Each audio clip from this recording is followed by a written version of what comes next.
across the wide expanse of the United States, where deserts stretch for miles, forests rise in endless green, rivers twist like veins through the land, and mountains loom with quiet power, stories have always taken root. The people who lived here long before the colonies, and those who later arrived, brought with them fears, warnings, and beliefs that shaped how they understood the world. From the oldest native traditions to the strange tales whispered by settlers, from urban legends to modern sightings, the country is thick with accounts of creatures, spirits, and forces that exist just beyond what most people can see. Every region holds its own set of beings tied to its geography. Some stalk forests, some haunt rivers, others roam lonely roads at night. They are more than campfire tales. They express cultural anxieties, memories of violence and survival, lessons of morality, and the mystery of untamed landscapes. America is a young nation compared to Europe, but its folklore is no less deep.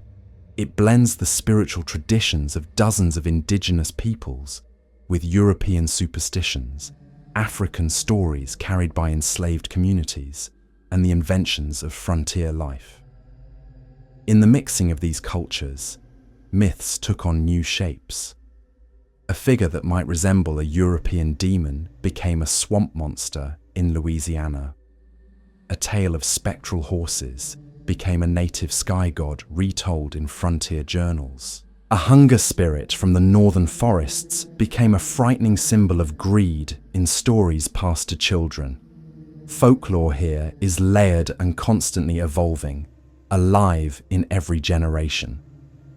What makes American folklore unique is its vast geography.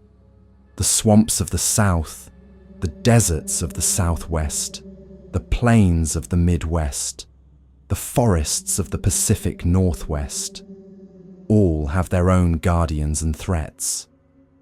Traveling across the country is like stepping through different worlds, each with creatures born from that specific terrain. When people speak of thin places, they mean locations where the veil between the natural and supernatural feels fragile. In the Celtic world, it was stone circles, bogs, and lakes. In America, thin places can be found on the misty shores of Lake Champlain, along the ridges of the Appalachians, or in the desolate deserts of New Mexico.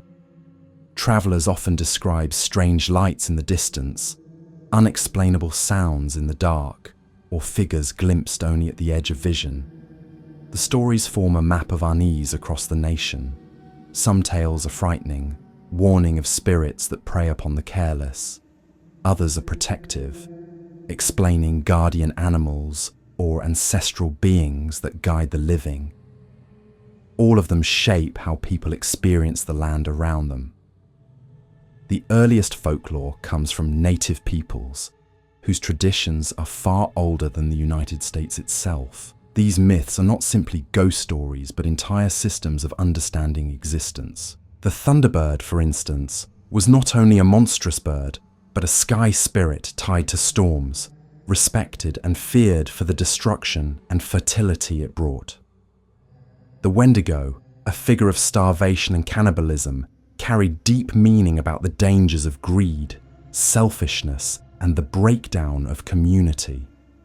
When settlers arrived, they often misunderstood these beings, recasting them as monsters rather than as spiritual lessons. That misunderstanding shaped the way much of the American public came to see them, less as moral figures and more as creatures to be feared. Alongside these indigenous traditions came European tales that settlers carried across the Atlantic.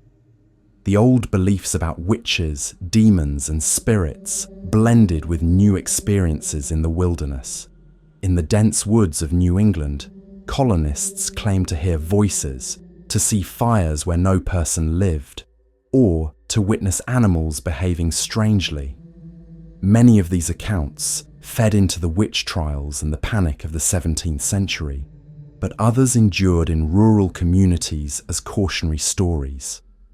The devil was often said to appear in the woods, sometimes in the shape of a black animal. Over time, those stories evolved into legends like the Jersey Devil, a creature tied to the early colonies and still said to roam the Pine Barrens. African folklore also became part of the fabric of American myth.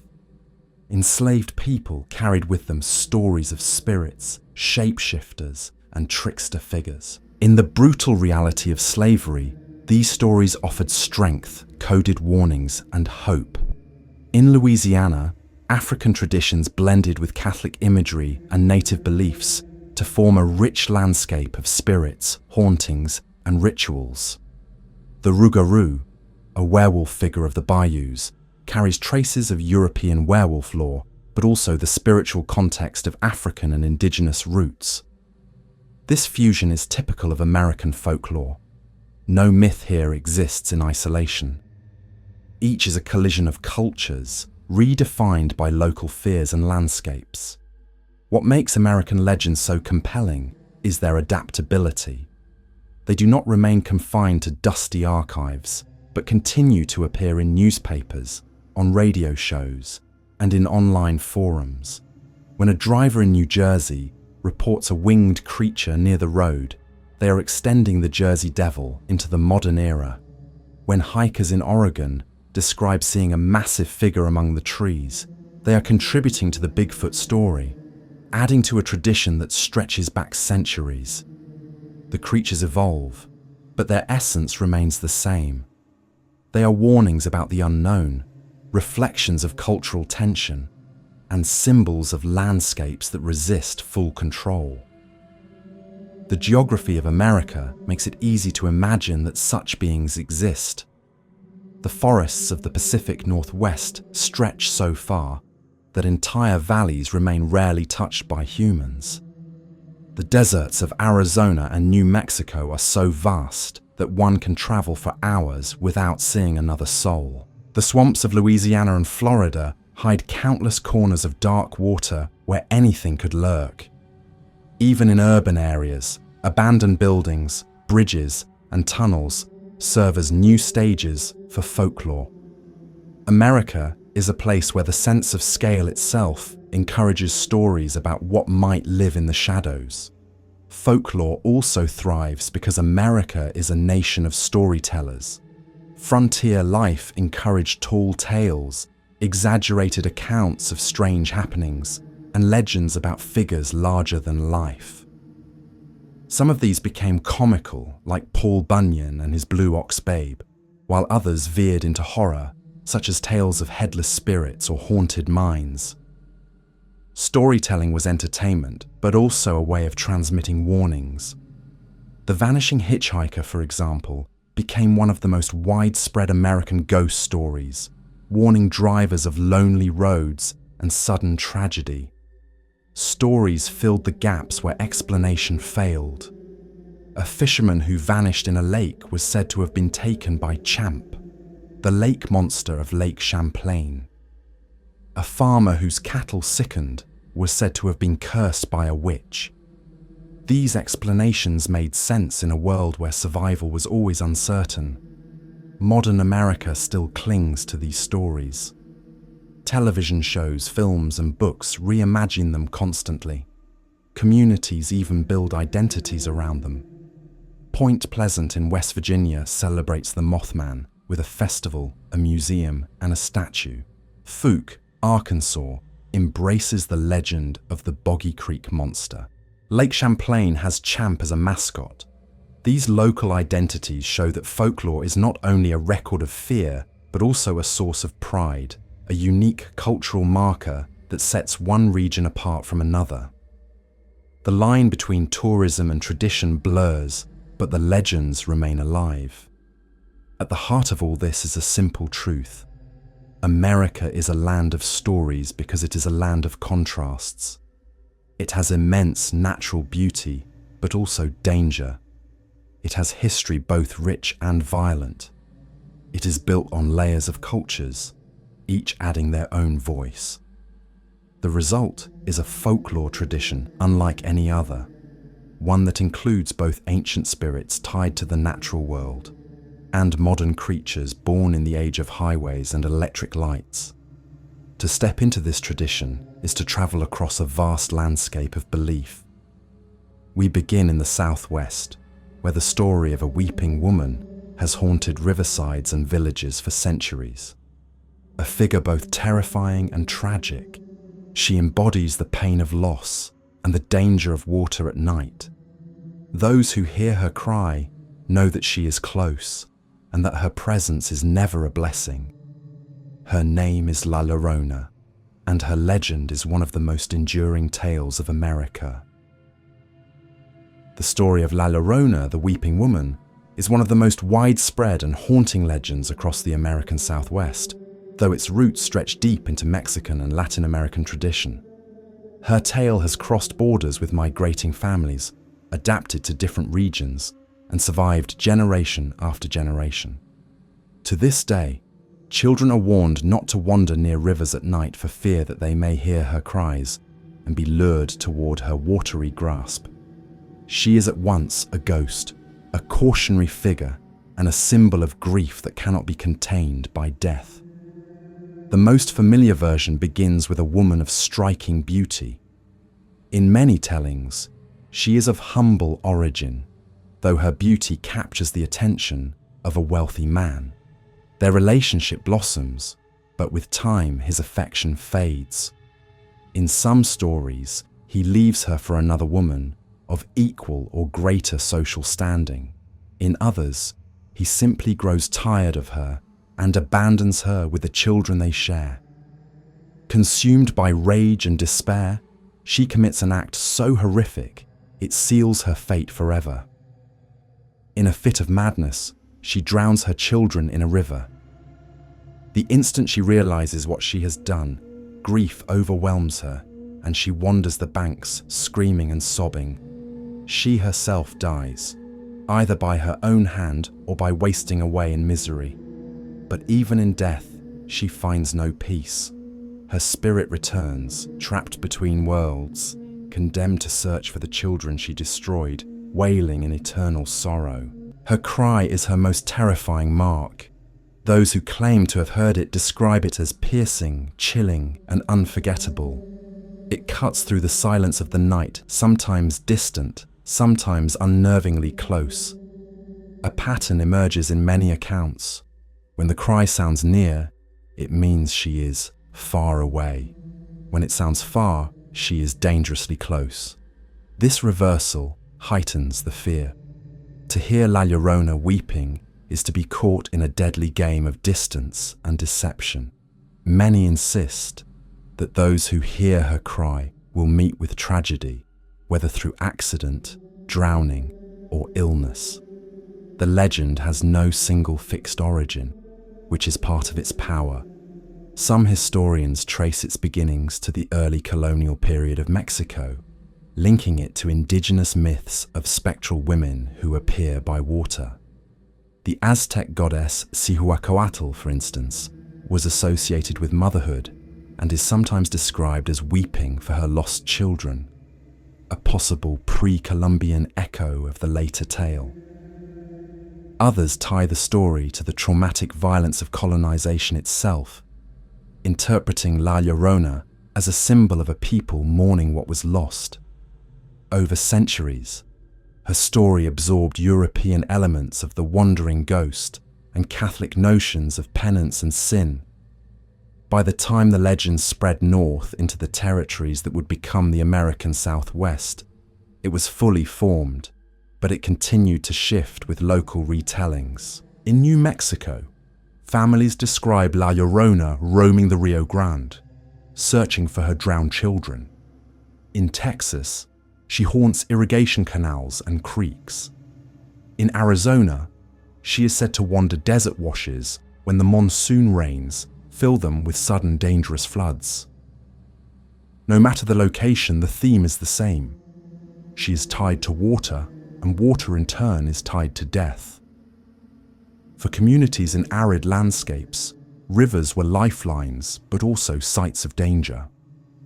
A child who played too close to the bank could vanish in an instant, the story of La Llorona became both a spiritual warning and a practical one.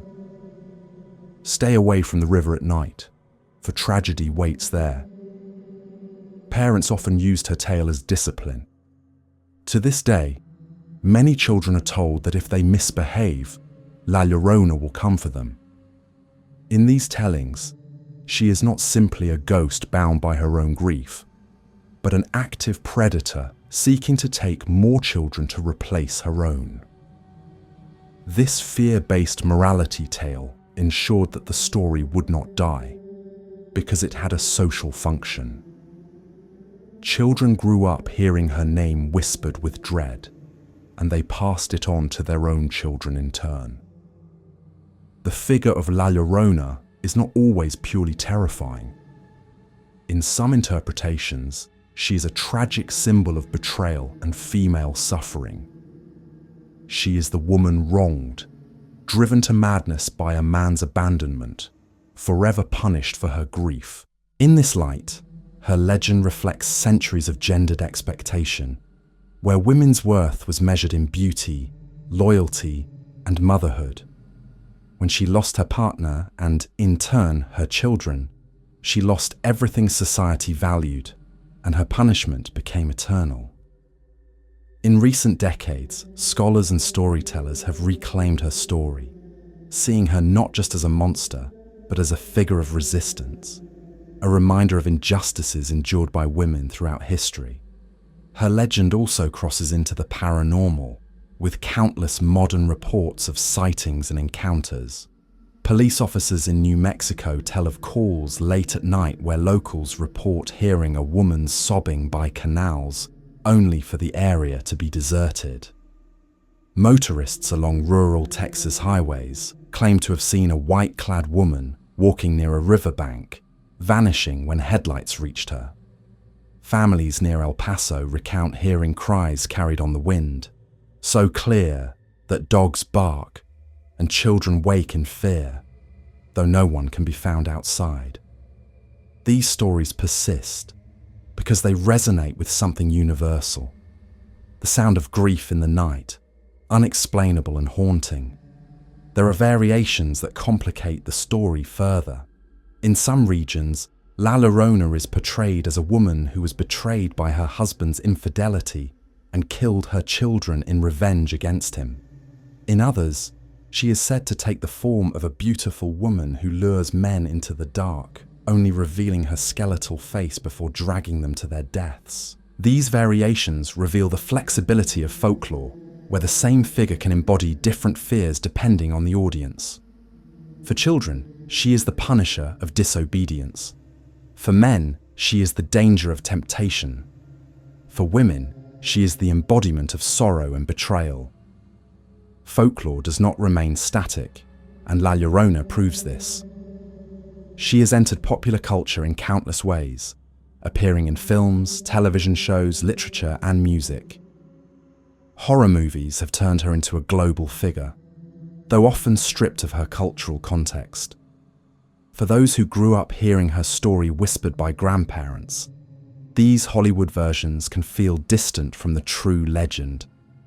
Yet they show how her image endures, recognizable to people who may never have heard her name before. She stands alongside vampires, ghosts, and demons as one of the iconic figures of the supernatural. Despite modern reinterpretations, in the communities where her story is rooted, she remains a living presence. In small towns of New Mexico, elders still warn of her cry by the rivers. In Texas border cities, stories of sightings still circulate. In Arizona, she remains tied to sudden floods, her story a reminder of the power of water. When families gather, especially around holidays or in times of storytelling, her name emerges again, her cry echoing through memory as vividly as if it had been heard the night before. Her endurance comes from the emotions she embodies: grief, betrayal, loss, guilt. These are universal experiences. The image of a mother wandering endlessly, crying for children she can never find, touches something that frightens and moves at the same time. She is both ghost and warning, both monster and mother. In this duality lies her power. People may no longer believe in her literally, but the story remains compelling because it resonates with real human fears. Folklore in the American Southwest is filled with such figures, but La Llorona stands apart. She is not tied to one town or one river, but to the entire cultural landscape. Wherever water flows, she might appear. Wherever sorrow lingers, her cry might be heard. She is as much a part of the desert night as the coyote's howls or the rustling of the wind through cottonwoods. And she is not alone. As we move eastward, across the forests of New Jersey, another figure takes shape. Born in the colonial era, tied to suspicion, religion, and the harsh wilderness, it is said to stalk the pine barrens, flapping its wings against the trees and shrieking through the night. It is known as the Jersey Devil, and for centuries, it has haunted one of America's most infamous stretches of wilderness. The Pine Barrens of New Jersey stretch across more than 1 million acres of dense forest, swamps, and sandy soil. To outsiders, it looks desolate, even forbidding. But to those who live in its shadow, it is home to one of America's oldest and most enduring legends. For over 300 years, people have spoken of a creature that stalks the pines, a being said to be born of a curse, winged and monstrous, whose cry pierces the night and whose presence sends fear through any who claim to have seen it. This is the story of the Jersey Devil. The tale begins in colonial times in the early 1700s, when life in the region was hard and communities were steeped in religious suspicion. The most common version centers on a woman known only as Mother Leeds. She lived in poverty, already burdened with 12 children, when she discovered she was pregnant with her 13th. In frustration or despair, she is said to have cried out that this child would be the devil himself. When the baby was born, it appeared normal at first, but within moments it transformed. Before the horrified eyes of its mother and those present, the infant grew rapidly, sprouting wings, horns, and a long tail. With a scream, it lashed those around it with its forked tail, then flew up the chimney and out into the night. From that moment on, the Pine Barrens were said to be its home. Over the centuries, this story spread and shifted, but the core remained the same. The Jersey Devil was a cursed child turned monster, bound to haunt the forests. Sightings began to accumulate, each adding fuel to the legend. Farmers claimed it attacked livestock, leaving behind half-eaten remains. Travelers swore they heard its high-pitched screams echoing through the trees. In the 19th century, newspapers began printing stories of strange tracks found in the snow, cloven hooves that began and ended abruptly, as if the creature could vanish into thin air. The most famous wave of sightings came in January of 1909. For nearly a week, communities across New Jersey and even parts of Pennsylvania and Delaware reported encounters. Newspapers ran frantic headlines. In towns from Camden to Trenton, people claimed to see a winged creature flying over rooftops. Schools closed, workers stayed home, and fear gripped the region. Police officers fired at it with no effect. Trolley cars were abandoned when passengers thought they heard its cry. In one case, a man claimed to have struck it with a club, only for it to hiss and fly away unharmed. Though skeptics later argued that hysteria fueled the reports, the 1909 sightings cemented the Jersey Devil as more than just a rural tale. It had become part of the cultural fabric of the state. Descriptions of the creature vary, but certain features are repeated again and again. It is said to stand upright like a kangaroo, with the head of a horse or goat, bat-like wings, cloven hooves, and a forked tail. Some accounts describe it as emaciated, with glowing red eyes. Others insist it moves with shocking speed, able to vanish in an instant.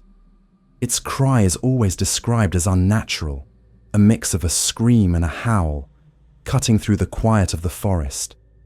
To hear it is to feel a chill that lingers long after the sound fades. For the people of the Pine Barrens, the legend carried a deeper meaning. The region itself was a place outsiders viewed with suspicion. Poor soil and isolation meant many families lived in poverty, cut off from the rest of New Jersey. Outsiders referred to them as Pineys, a label that carried stigma. To these communities, the Jersey Devil was not only a monster, but also a reflection of how others saw them: wild, strange, and dangerous. The tale of Mother Leeds and her cursed child reinforced stereotypes about poverty, sin, and misfortune. Yet, within the Barrens, the creature was also a symbol of identity, a legend that belonged uniquely to the people who lived there. Theories have tried to explain the origin of the story. Some suggest it began as a smear campaign against the real Leeds family, who were prominent in early colonial politics. The Leeds Almanac, a publication produced by Daniel Leeds, contained astrological symbols that clashed with Quaker values. His opponents labelled him heretical, even satanic, and over time his family name became tied to dark stories. Mother Leeds, whether real or invented, became the focal point of that hostility. What may have started as religious and political insult eventually evolved into a full-blown monster legend. Folklorists also point out how the Jersey Devil resembles European tales of changelings and cursed births. Settlers carried with them a deep fear of children marked by the devil, and in an isolated, wooded environment, those fears took root. The imagery of a deformed, winged infant cast out into the night echoes stories told for centuries across Europe. What makes the Jersey Devil distinct is how it became inseparable from the landscape of New Jersey itself. The Pine Barrens gave it a home, and the people gave it life through retelling. Despite skepticism, sightings have continued into modern times. In the 20th century, motorists reported seeing a winged creature cross roads in the dead of night. Hunters claimed to hear screams deep in the woods. In 1960, merchants in Camden offered a cash reward for anyone who could capture the devil, even building a private zoo to house it. Though no one collected the reward, the publicity only kept the story alive. More recently, photographs and videos circulate online, though none provide definitive proof. Still, the legend persists, drawing both believers and skeptics alike. The Jersey Devil is more than a ghost story told by firelight. It is an emblem of New Jersey, so much so that the state's hockey team took the name. Festivals, merchandise, and tourism capitalize on its fame. But beneath the commercial layer remains something older and more unsettling. For those who walk the quiet trails of the Barrens at night, the story still holds power.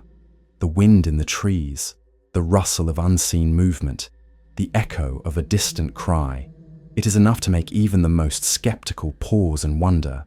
What gives the legend its endurance is its adaptability. For some, it is a literal monster, a physical being that haunts the forest.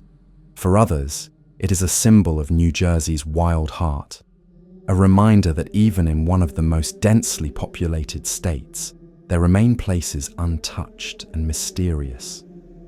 For folklorists, it is a story that reveals the anxieties of early settlers, the isolation of the piney communities, and the way rumors and fears can create something larger than life. The Jersey Devil is all these things at once, which is why its story continues to be told. Even in the modern era, the Pine Barrens remain a landscape where the imagination runs wild. Vast stretches of forest can feel endless. Lakes reflect the sky so perfectly that they disorient travelers. The land holds remnants of ghost towns, abandoned mills, and forgotten cemeteries. Against this backdrop, the idea of a winged beast feels almost natural. The Jersey Devil belongs here, not in the cities or the suburbs, but in the deep woods where darkness hides all manner of secrets. And while the Pine Barrens hold their own terror, further west and south, another legend takes form, one rooted not in colonial superstition, but in indigenous tradition. It is the story of shapeshifters feared and respected among the Navajo, beings who embody the most unsettling possibility of all, that the greatest danger is not an outside monster, but a neighbor who has chosen to embrace darkness. These are the Skinwalkers, and their legend reveals a very different kind of fear. The deserts and mesas of the American Southwest are lands of stark beauty, where the wind carries voices across the red stone, and silence can feel heavier than sound. In this landscape, where the night sky burns with 1,000 stars, there is a legend that has endured for countless generations. It is not a story told lightly, nor is it meant for casual curiosity. Among the Navajo people, the Skinwalker is one of the most feared figures, spoken of only with caution, because to speak its name is to risk drawing its attention. At its heart, the legend of the Skinwalker is about corruption. The Navajo, like many indigenous peoples, have a deep tradition of healing, of medicine men and women who use rituals, songs, and knowledge of the natural world to restore balance. But balance can be broken and power can be twisted. A Skinwalker is said to be a witch, a person who has turned away from healing and chosen instead to embrace dark paths. Through forbidden rites and terrible acts, they gain the ability to take the form of animals, moving unseen through the night, hunting and haunting as they please. The forms they take vary: coyotes, wolves, owls, foxes, animals tied to the desert and to nocturnal life. Sometimes the transformation is said to be complete, the person becoming indistinguishable from the creature. Other times, the shape is imperfect, with human eyes gleaming through an animal's face, or a beastly body moving with unsettling human motions. These partial forms are often described in sightings: a coyote that walks upright for a moment before dropping back down, a wolf with strangely elongated limbs, an owl that watches too closely. What makes them terrifying is not just their form, but the knowledge that behind the animal's body is a human mind, one driven by malice. The transformation is not free. It comes at the cost of humanity itself. In Navajo belief, to become a Skinwalker requires committing the worst possible taboos, acts so vile that they cut a person off from community forever. The details are not shared openly, but they are said to include the murder of a close relative, sacrilegious rituals, and a rejection of everything sacred. In doing so, the person gains the ability to shift shapes, to run faster than any human, to move with the strength of beasts, and to kill without pity. But with this power comes a curse. Once the path is chosen, there is no return. The fear of Skinwalkers is not simply the fear of a monster lurking in the dark. It is the fear that someone you know, someone from your community, has chosen to use knowledge meant for healing and turned it into a weapon. This betrayal makes the figure far more intimate and terrifying than an external threat. It suggests that evil does not come from outside, but from within, and that it can hide behind the face of a neighbor. That suspicion is why these stories are so rarely told to outsiders. They are not tales for entertainment. They are warnings rooted in lived belief. Stories from across the Southwest describe encounters with skinwalkers. Travelers on lonely desert roads tell of being followed by animals that move too quickly or whose eyes reflect an unnatural intelligence. Ranchers speak of livestock mutilations, with sheep or cattle killed in ways that defy explanation, bodies torn apart without signs of predators. Families in remote homes recall nights when scratching at the windows was followed by whispers in familiar voices, as if someone outside was trying to lure them into opening the door. The skinwalker is said to be able to mimic voices, calling out as a loved one or a child, only to strike when the victim comes close. Some encounters are more physical. One story, repeated with variations, tells of a man driving late at night when he notices a figure keeping pace with his truck. At first, he believes it to be an animal, perhaps a coyote, but as he accelerates, it matches his speed. When he dares to look closer, he sees a twisted, human-like face staring back at him before the figure darts away into the night. Another story describes a hunter who shot at a wolf on his land, only to find a trail of blood leading to the home of a man in his community, who the next day appeared with an unexplained wound. These tales emphasize the belief that while skinwalkers take animal form, their human bodies bear the injuries they sustain. Because the stories are tied so closely to Navajo culture, outsiders often misrepresent them, treating skinwalkers as simple werewolves or horror movie monsters. But within their original context, they are far more complex. They are not random beasts, but corrupted humans who use spiritual power for destruction. They represent betrayal, imbalance, and the danger of unchecked ambition. They also serve as moral lessons, a reminder of the boundaries that must not be crossed, the taboos that preserve harmony in the community. Attempts to protect against skinwalkers vary. Some say that sacred ceremonies, chants, and protective herbs can repel them. Others insist that only a skilled medicine person can truly confront one. Traditional weapons are said to be useless. Bullets cannot harm them unless they are made from white ash. Still, the most consistent advice is not to speak of them at all. The belief is that by naming them, you invite them closer, and by giving them attention, you give them power. Silence is itself a form of defense.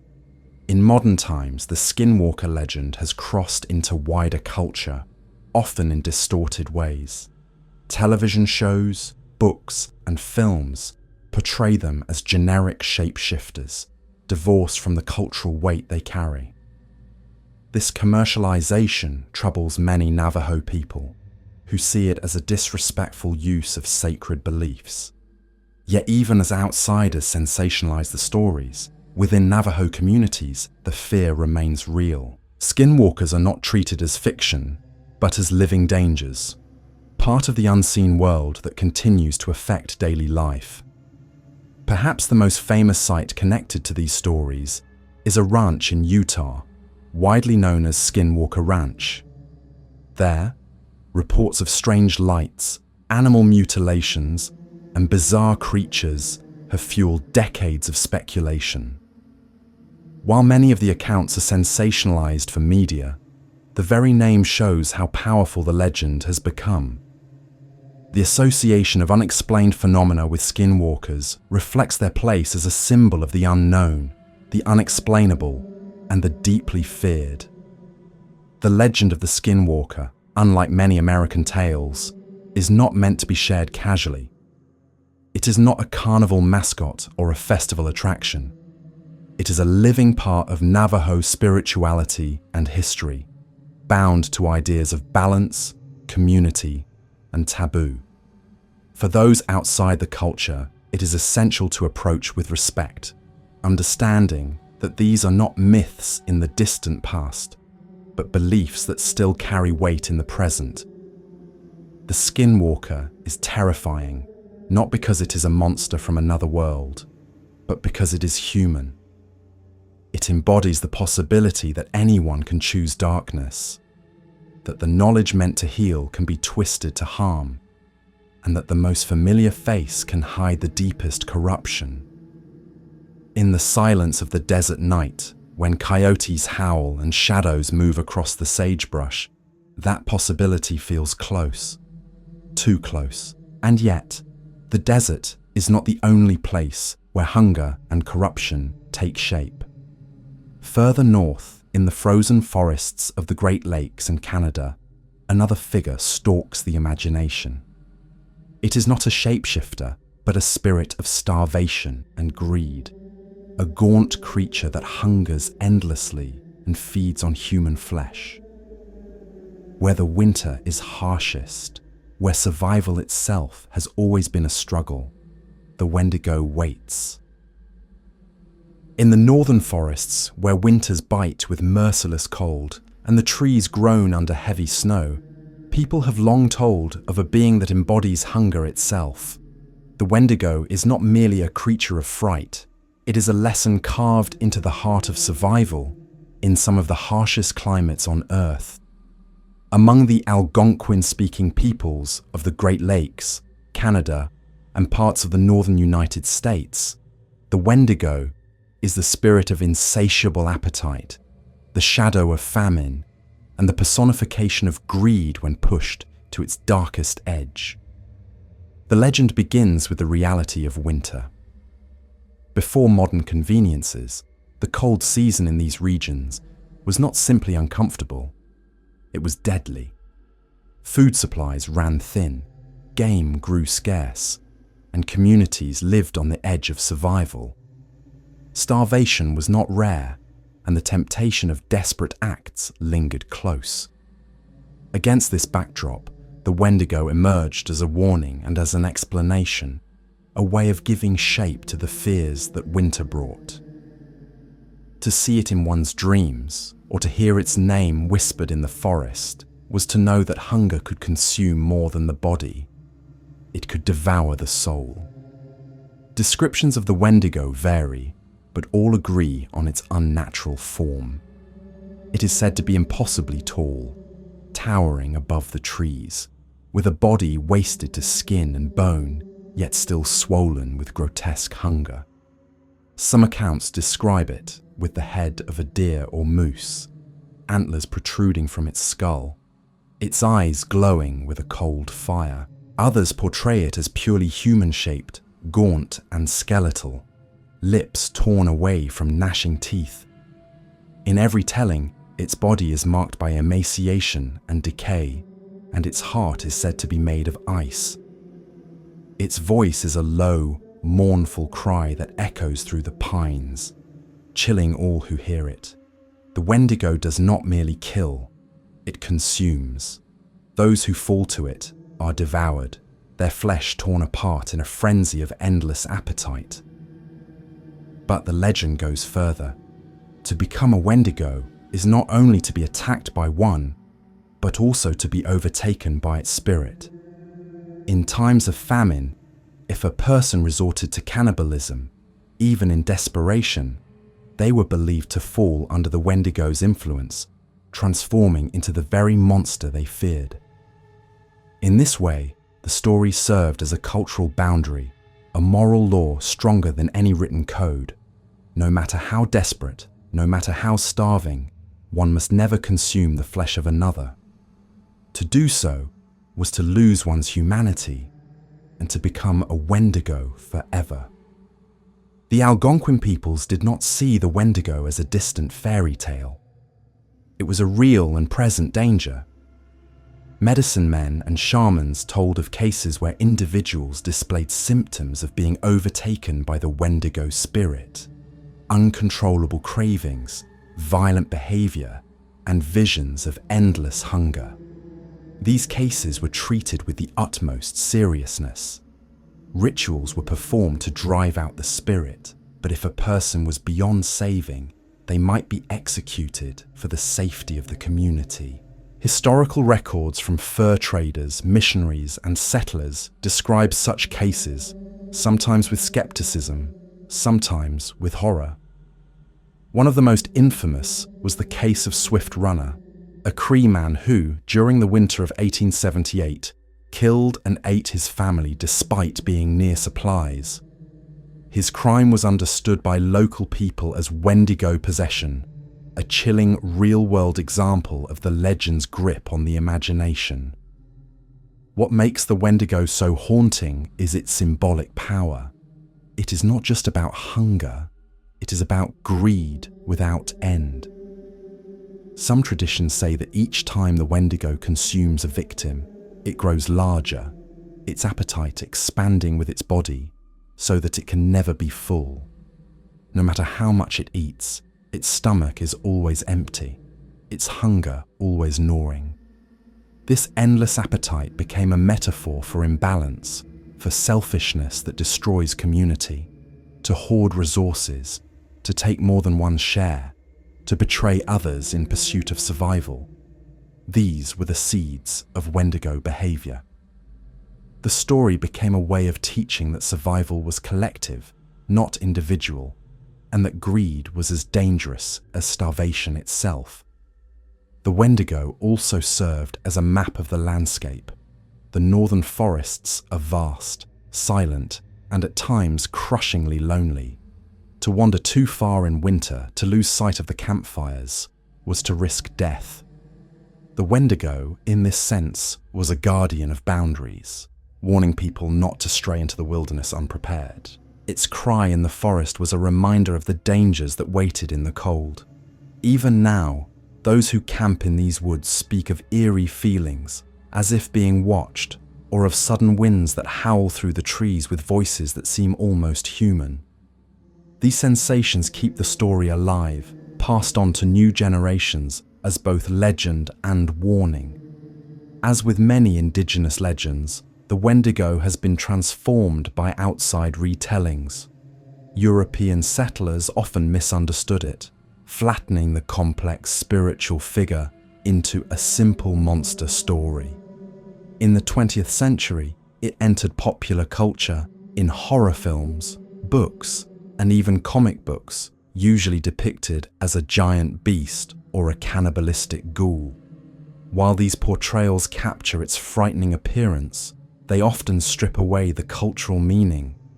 The Wendigo is not just a predator, it is a reflection of human behavior pushed past its limits. It is the embodiment of imbalance, where desire overrides community and appetite consumes morality. Despite commercialization, the legend retains its power. In northern communities, elders still speak of the Wendigo as a real danger, not a myth to be mocked. It represents forces that cannot be controlled: hunger, greed, winter's cruelty. Even today, in times of scarcity or crisis, the word may be invoked to describe those who put their needs above all others, who exploit rather than share. The Wendigo becomes a cultural shorthand for selfishness that threatens collective survival. Folklorists have also noted how the Wendigo has taken on new symbolic roles in the modern era. Some see it as a metaphor for addiction, where desire cannot be satisfied and destruction spreads outward. Others interpret it as a symbol of colonialism and capitalism, systems that devour land, people, and resources without ever being full. In this reading, the Wendigo is no longer confined to the winter woods, but stalks society at large, a warning of imbalance on a global scale. This modern interpretation shows how myths adapt, carrying their lessons into new contexts while remaining rooted in old truths. Sightings of the Wendigo, like many cryptid stories, continue into the present. Hunters in remote forests speak of enormous figures glimpsed between trees, or of tracks too large to belong to any known animal. Campers tell of hearing cries that resemble both human voices and animal howls. These accounts may be dismissed as misidentifications or imagination, But for those who grow up with the legend, they are proof that the Wendigo is never far away. Its presence is not always literal. It is a shadow cast over the landscape, a reminder that survival comes with costs and that hunger is more than physical. The Wendigo is one of America's most profound folkloric figures because it bridges the gap between myth and morality. It is terrifying not only because of what it is said to do, but because of what it reveals about human nature. It shows that the true horror of famine is not only death, but the possibility of losing humanity in the struggle to live. It warns that greed, left unchecked, can destroy not just the individual, but the entire community. It teaches that some lines, once crossed, cannot be undone. As the wind howls through the northern pines, one can imagine its figure, tall, gaunt, lips frozen back from teeth, eyes burning with endless hunger. To see it is to confront the oldest fear, that need will turn us into something monstrous, and that no matter how much we take, it will never be enough. And while the Wendigo reigns in the frozen forests, far to the west in the misty woods of Oregon, Washington, and the mountains of California, another figure waits. It is not a spirit of famine, but a physical presence, vast and powerful, leaving tracks as wide as a man's chest. Unlike the Wendigo, it is not tied to evil or greed, but to the mystery of what might still exist, hidden in the wild. This is the story of Bigfoot, the elusive giant said to wander the forests of North America. In the deep forests of the Pacific Northwest, where towering evergreens stretch toward the sky and mists roll in thick across the valleys, a legend has grown that is as much a part of the landscape as the rivers and the mountains themselves. It is the story of a giant who walks on two legs, a creature both feared and revered, glimpsed only at the edge of human perception. This is Bigfoot, also known by other names such as Sasquatch, the most famous cryptid in all of American folklore. The roots of the legend go back far earlier than modern sightings. Among Native American nations across the continent, stories of large, hairy, human-like beings are widespread. The Salish people of the Pacific Northwest spoke of a wild man who lived in the forests, a powerful figure who could be both dangerous and protective. The Lummi told stories of Tsiemekwes, hairy giants of the woods. Farther north, among the Inuit, tales existed of creatures that walked like humans but lived outside of human society. Each tradition gave the beings different names and attributes, but a common thread ran through them. These were not ordinary animals. They were something in between, a reminder that the wilderness held mysteries beyond human understanding. The modern conception of Bigfoot began in the 20th century, when newspaper articles and eyewitness accounts began to circulate widely. In 1924, a group of miners near Mount St. Helens reported being attacked in their cabin by giant hairy men who threw rocks and screamed from the forest. Though skeptics dismissed the story, it captured the public imagination.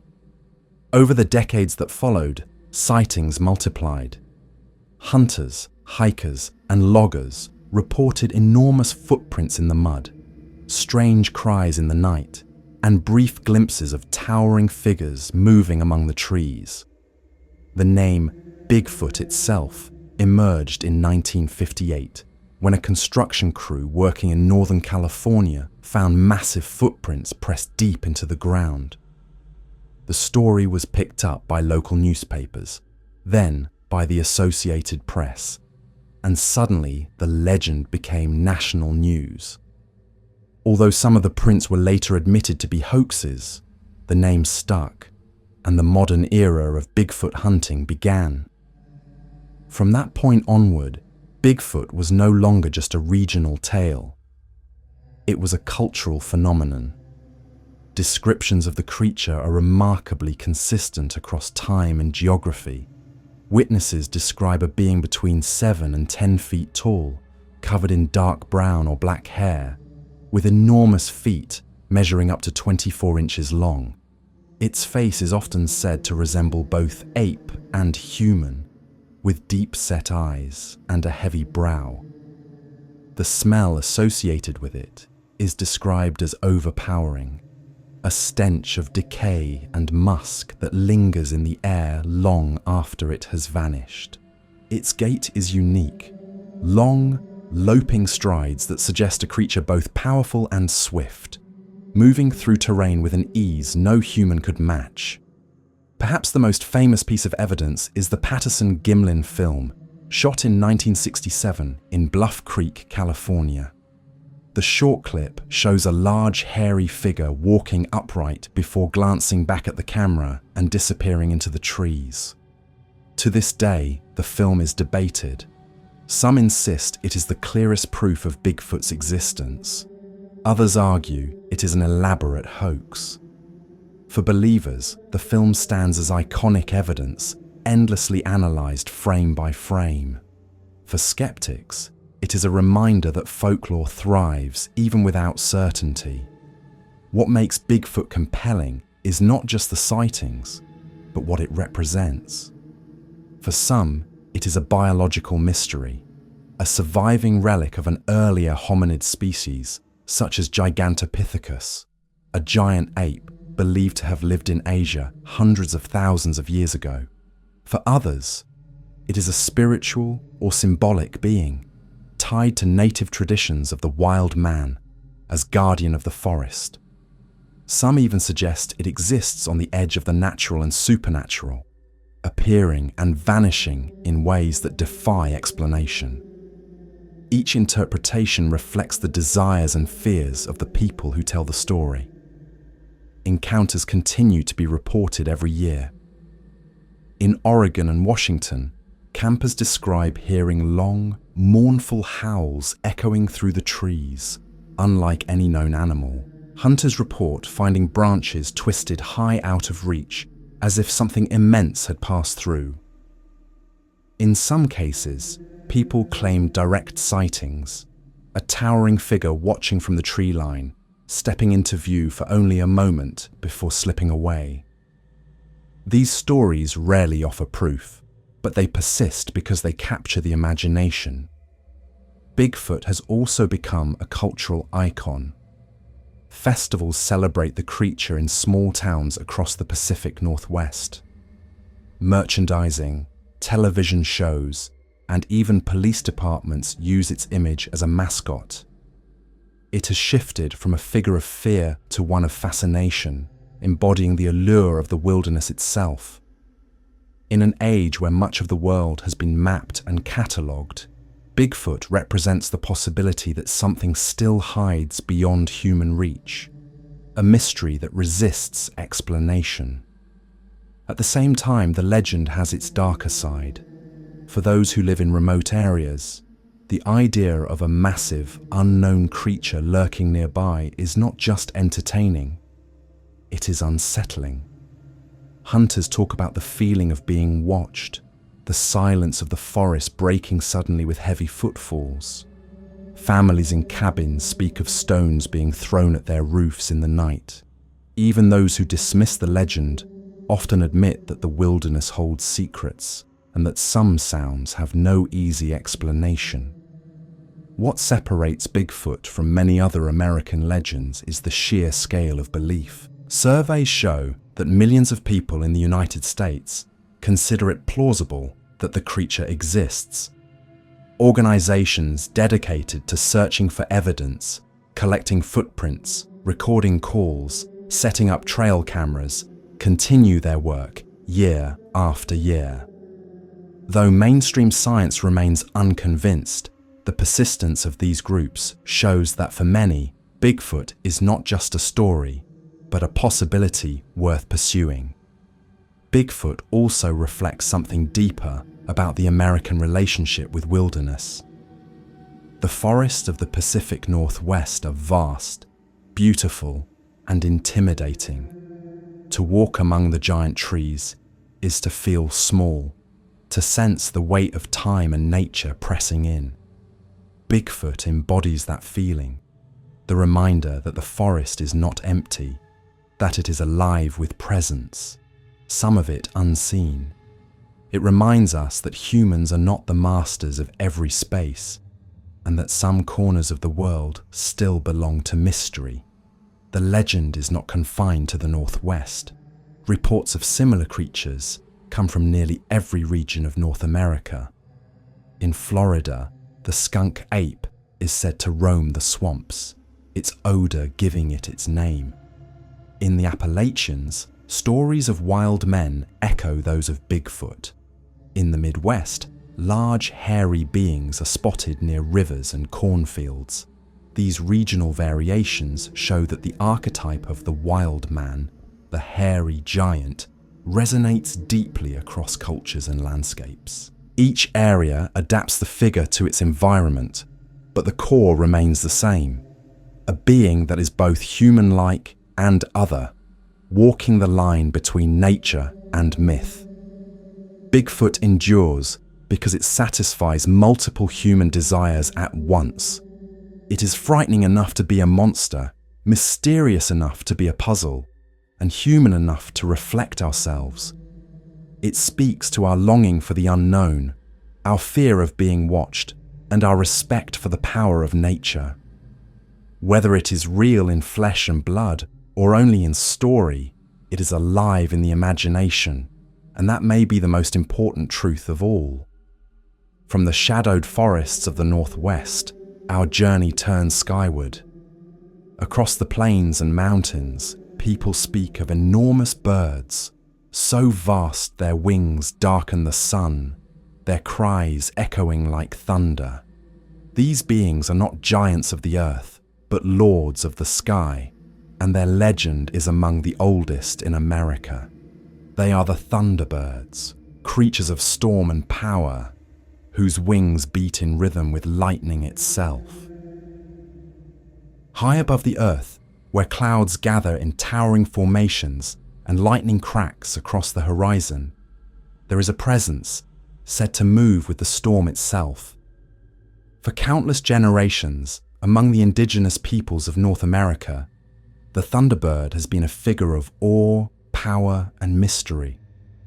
Unlike some cryptids that lurk at the edge of belief, the Thunderbird is deeply woven into cultural and spiritual traditions. It is not a fringe tale, but a central symbol, a being that embodies the immense and unpredictable power of the sky. The Thunderbird appears across many tribal traditions, each with its own interpretations and stories. Among the Lakota, Dakota, and Nakota Sioux, the Thunderbird is a guardian, a force of protection that keeps balance against chaotic powers. The Ojibwe, Menominee, and Ho-Chunk nations also tell of Thunderbirds, often describing them as immense bird-like beings who live high in the mountains or beyond the clouds, descending when storms roll across the land. In some traditions, they are described as so large that when they spread their wings, they blot out the sun, and when they beat those wings, thunder shakes the earth. Lightning flashes from their eyes, and thunder follows the clap of their wings. These descriptions are not mere exaggerations. They reflect a worldview in which natural forces are not impersonal, but living, intentional beings. A storm is not just weather, it is a manifestation of something with purpose, something that can be respected, feared, or even petitioned. The Thunderbird embodies this truth. It is a creature of immense power, one that can bring both destruction and life. In some stories, the Thunderbird is a protector. It battles great serpents or water spirits that threaten the people. Among the Ojibwe, there are tales of Thunderbirds locked in eternal conflict with Mishipeshu, the great underwater panther, a struggle that mirrors the tension between sky and water, storm and flood. Among the Sioux, Thunderbirds are said to guard against Unktehi, monstrous water beings that would otherwise bring chaos. These stories highlight a balance of forces, with the Thunderbird standing as a defender against destructive powers. Yet the Thunderbird is not always gentle.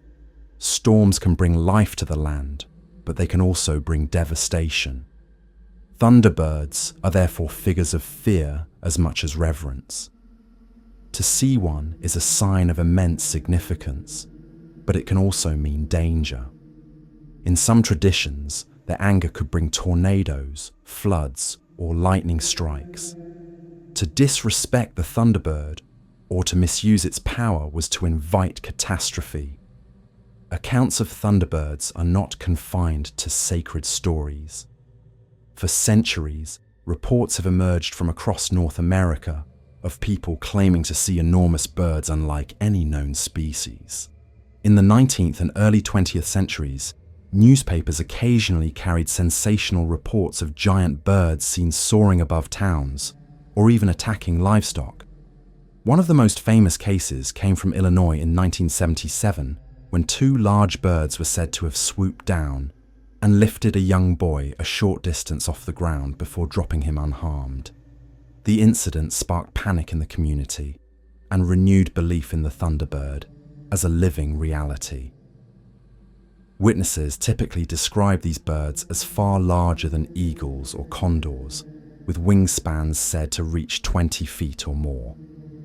Some describe them as resembling enormous raptors, while others claim they look almost prehistoric, like the pterosaurs that once ruled the skies. This connection to ancient creatures has fueled speculation that Thunderbirds might be surviving relics of long extinct animals, hidden in remote wilderness. While mainstream science finds this unlikely, the persistence of sightings shows the enduring power of the idea. The Thunderbird also appears in material culture. Across the continent, indigenous art depicts its form, stylized with curved wings and fierce eyes. On totem poles of the Pacific Northwest, Thunderbirds sit proudly at the top, watching over the figures below. In beadwork, carvings and paintings, the Thunderbird remains a symbol of strength, protection, and spiritual power. It is not just a creature of the past, but a living emblem, carried forward into the present. What sets the Thunderbird apart from other American cryptids is its dual nature. On one hand, it is a sacred figure, part of ongoing cultural traditions that are not meant to be reduced to campfire horror stories.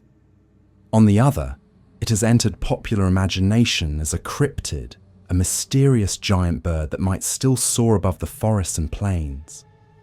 This overlap creates tension. For many indigenous people, the Thunderbird is not a cryptid to be hunted or proven, but a sacred being deserving respect. For others outside these traditions, it becomes another mystery to chase, like Bigfoot or the Jersey Devil. The persistence of Thunderbird sightings reveals something profound about human perception. The sky is vast, and in its immensity, it is easy to believe that something enormous could still exist, hidden in plain sight. Large birds of prey like eagles or condors can appear much larger in flight than they truly are, and the mind, confronted with the scale of sky and storm, can easily fill in gaps with imagination. But whether the Thunderbird is seen as a spiritual being, a real animal, or both, the power it holds in storytelling is undeniable. The legend also reflects humanity's relationship with storms. Lightning and thunder are phenomena that inspire awe even today, despite scientific explanations.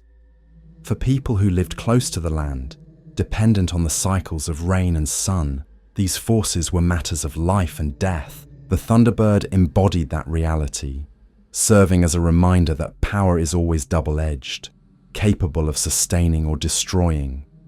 Even now, when storms roll across the plains, When thunder shakes the walls and lightning splits the night sky, it is not hard to imagine wings beating above the clouds, eyes flashing with fire, a presence far larger than ourselves, moving in rhythm with the storm.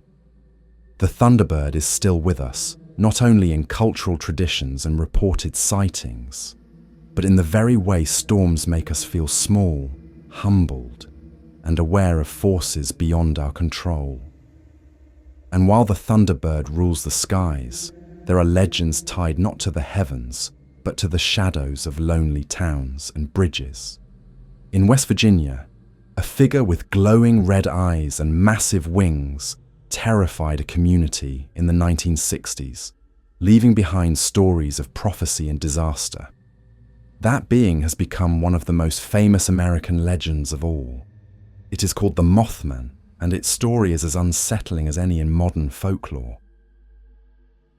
In the quiet town of Point Pleasant, West Virginia, nestled along the banks of the Ohio River, the 1960s brought with it a series of events that would forever mark the community and capture the imagination of the world. Between 1966 and 1967, locals began reporting sightings of a creature unlike anything they had ever seen before. Towering, with enormous wings and glowing red eyes, it came to be known as the Mothman.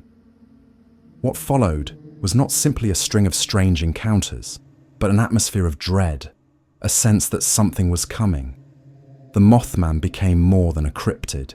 It became a harbinger of disaster. The first widely reported sighting occurred on November 15, 1966. Two young couples were driving near an abandoned munitions factory known as the TNT area when their headlights caught a strange figure on the road. They described it as a large man-shaped creature with wings folded against its back and eyes that glowed a brilliant red. When it spread its wings and took to the air, it followed their car at high speeds, terrifying them as they raced away. Their account was published in local newspapers, and soon more reports began pouring in. Over the next 13 months, nearly 100 people in the area claimed to see the Mothman. Descriptions varied slightly, but certain features were consistent. A height of 6 to 7 feet, a wingspan of 10 feet or more, and glowing eyes that seemed to pierce through the night. It often appeared near the old TNT plant, a decaying network of concrete domes and tunnels left over from World War II, surrounded by overgrown woods and swampy land. This eerie setting added to the sense that the Mothman belonged not just to legend, but to the strange landscape itself. Witnesses described more than just sightings. Some reported a deep feeling of unease or dread that overcame them in its presence. Others claimed their radios or televisions filled with static when the creature appeared, as if it disrupted electrical signals. Pets disappeared mysteriously, and livestock were found mutilated under strange circumstances. While skeptics pointed to owls or misidentified large birds, the consistency of the reports, combined with the palpable fear in the community, made it difficult to dismiss outright. The legend took an even darker turn with the tragedy of December 15, 1967. On that evening, the Silver Bridge, which connected Point Pleasant to Ohio, collapsed during rush hour, sending 46 people to their deaths in the icy waters below. In the aftermath, some began to link the disaster to the Mothman sightings. For many, the creature was not just a monster, but a warning. Its presence had foreshadowed the catastrophe, and its disappearance after the collapse seemed to confirm its role as an omen. This connection gave rise to the idea of the Mothman as a prophetic being, one tied not just to West Virginia, but to disasters worldwide. The interpretation of the Mothman as a harbinger spread in the decades that followed. Sightings were reported before other tragedies, including the 1986 Chernobyl nuclear disaster, and even the events of September 11, 2001. though these later accounts are far less substantiated. Still, the association between the Mothman and impending doom became ingrained in popular imagination. The very idea that a creature might exist whose presence warns of disaster touches on deep human fears about fate, destiny, and the unseen patterns of the world. What makes the Mothman unique is the blend of the physical and the supernatural in its story. On one hand, it is described as a tangible being, something that chases cars, leaves tracks, and frightens pets. On the other hand, it is tied to psychic phenomena, technological disturbances, and prophecy. This duality has led some researchers to propose that the Mothman is not a flesh and blood creature at all, but something stranger, perhaps interdimensional, or an energy manifestation tied to human perception. For others, it is a folkloric figure, an archetype of the omen, existing less as a biological entity and more as a story shaped by collective fear. The story of Point Pleasant did not fade away. In 1975, writer John Keel published The Mothman Prophecies, a book that explored the sightings and linked them to broader theories of paranormal phenomena. The book cemented the Mothman's place in modern folklore, and its adaptation into a film in 2002 introduced the legend to an even wider audience. Today, Point Pleasant has embraced the creature as part of its identity. The town hosts an annual Mothman festival, drawing thousands of visitors. A statue of the winged figure stands proudly downtown, its metallic wings spread wide.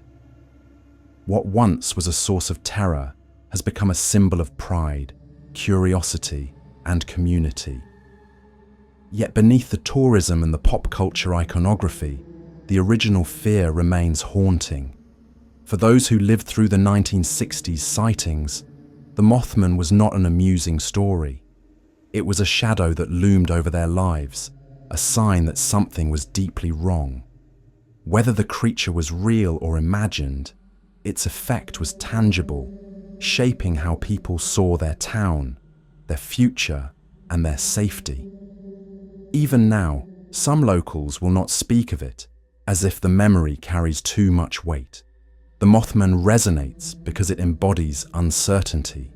It is neither demon nor angel, neither purely destructive nor protective. It warns, but does not prevent. It appears, but does not explain. In that ambiguity lies its power. Humans crave meaning in chaos, and the Mothman offers a shape to that search, a reminder that the unknown can take form when disaster is near. As storms of fear swept through West Virginia, stories of the Mothman revealed how folklore adapts to the anxieties of its time. But while Point Pleasant had its winged omen further south in Tennessee, another legend took root. It was not a figure of prophecy, but of haunting, a spirit that tormented a family so relentlessly that its story became one of the most famous hauntings in American history. This is the tale of the Bell Witch, a legend of voices in the dark, unseen hands, and a presence that refused to let the living rest. In the rolling hills of northern Tennessee, in the early 19th century, a family became the center of what is still regarded as one of the most disturbing and enduring hauntings in American history. It is a story that blends folklore, religion, fear, and the mystery of forces unseen. The events surrounding the Bell family of Adams, Tennessee, would become so infamous that they remain spoken of today, more than 200 years later, as the tale of the Bell Witch. The Bell family had settled in the Red River area in 1804.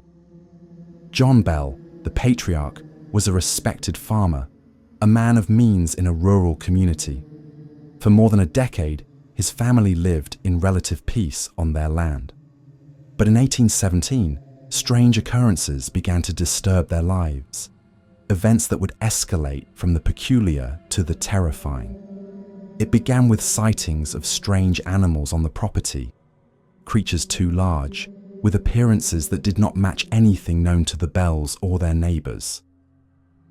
Then came sounds, knocks on the walls of the house in the night, scratching that seemed to come from inside the wooden boards, chains dragging across the floor when no chains were present. At first, the disturbances were unsettling, but not overwhelming. Yet they grew steadily more violent, and what started as unexplained noises turned into a haunting that no one could ignore. Before long, the family began to hear a voice. At first, it was faint, little more than a whisper. Over time, it grew stronger until it was loud enough to converse with them. The entity identified itself as Kate, a spirit who claimed to have been wronged by John Bell in some way. From then on, it became known as the Bell Witch. The voice was not random. It was intelligent, mocking, and sometimes terrifyingly cruel. It recited scripture, sang hymns, and argued theology with visitors. Yet it also insulted, threatened, and tormented the family endlessly. Much of the Bell Witch's attention focused on John Bell himself and his daughter Betsy. John was physically attacked by the entity, struck by invisible hands, his health deteriorating as the years went on. Betsy was subjected to even worse abuse.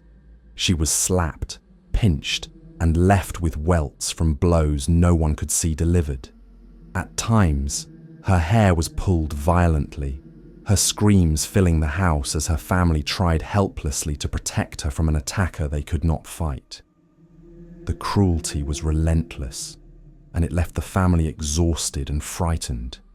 Yet the haunting was not confined to the Bells alone. Neighbours reported hearing the voice when they visited, and the entity seemed eager to show its power. It would speak to guests, reveal secrets it could not possibly have known, and mimic voices of people who were not present. At times, it seemed to know events happening miles away, reporting them in detail before news could arrive. Word of the haunting spread, and soon the Bell home became a place of curiosity and dread. Locals visited to witness the phenomena, some leaving convinced, others skeptical, but shaken by what they experienced. One of the most enduring claims is that the Bell Witch tormented John Bell until his death.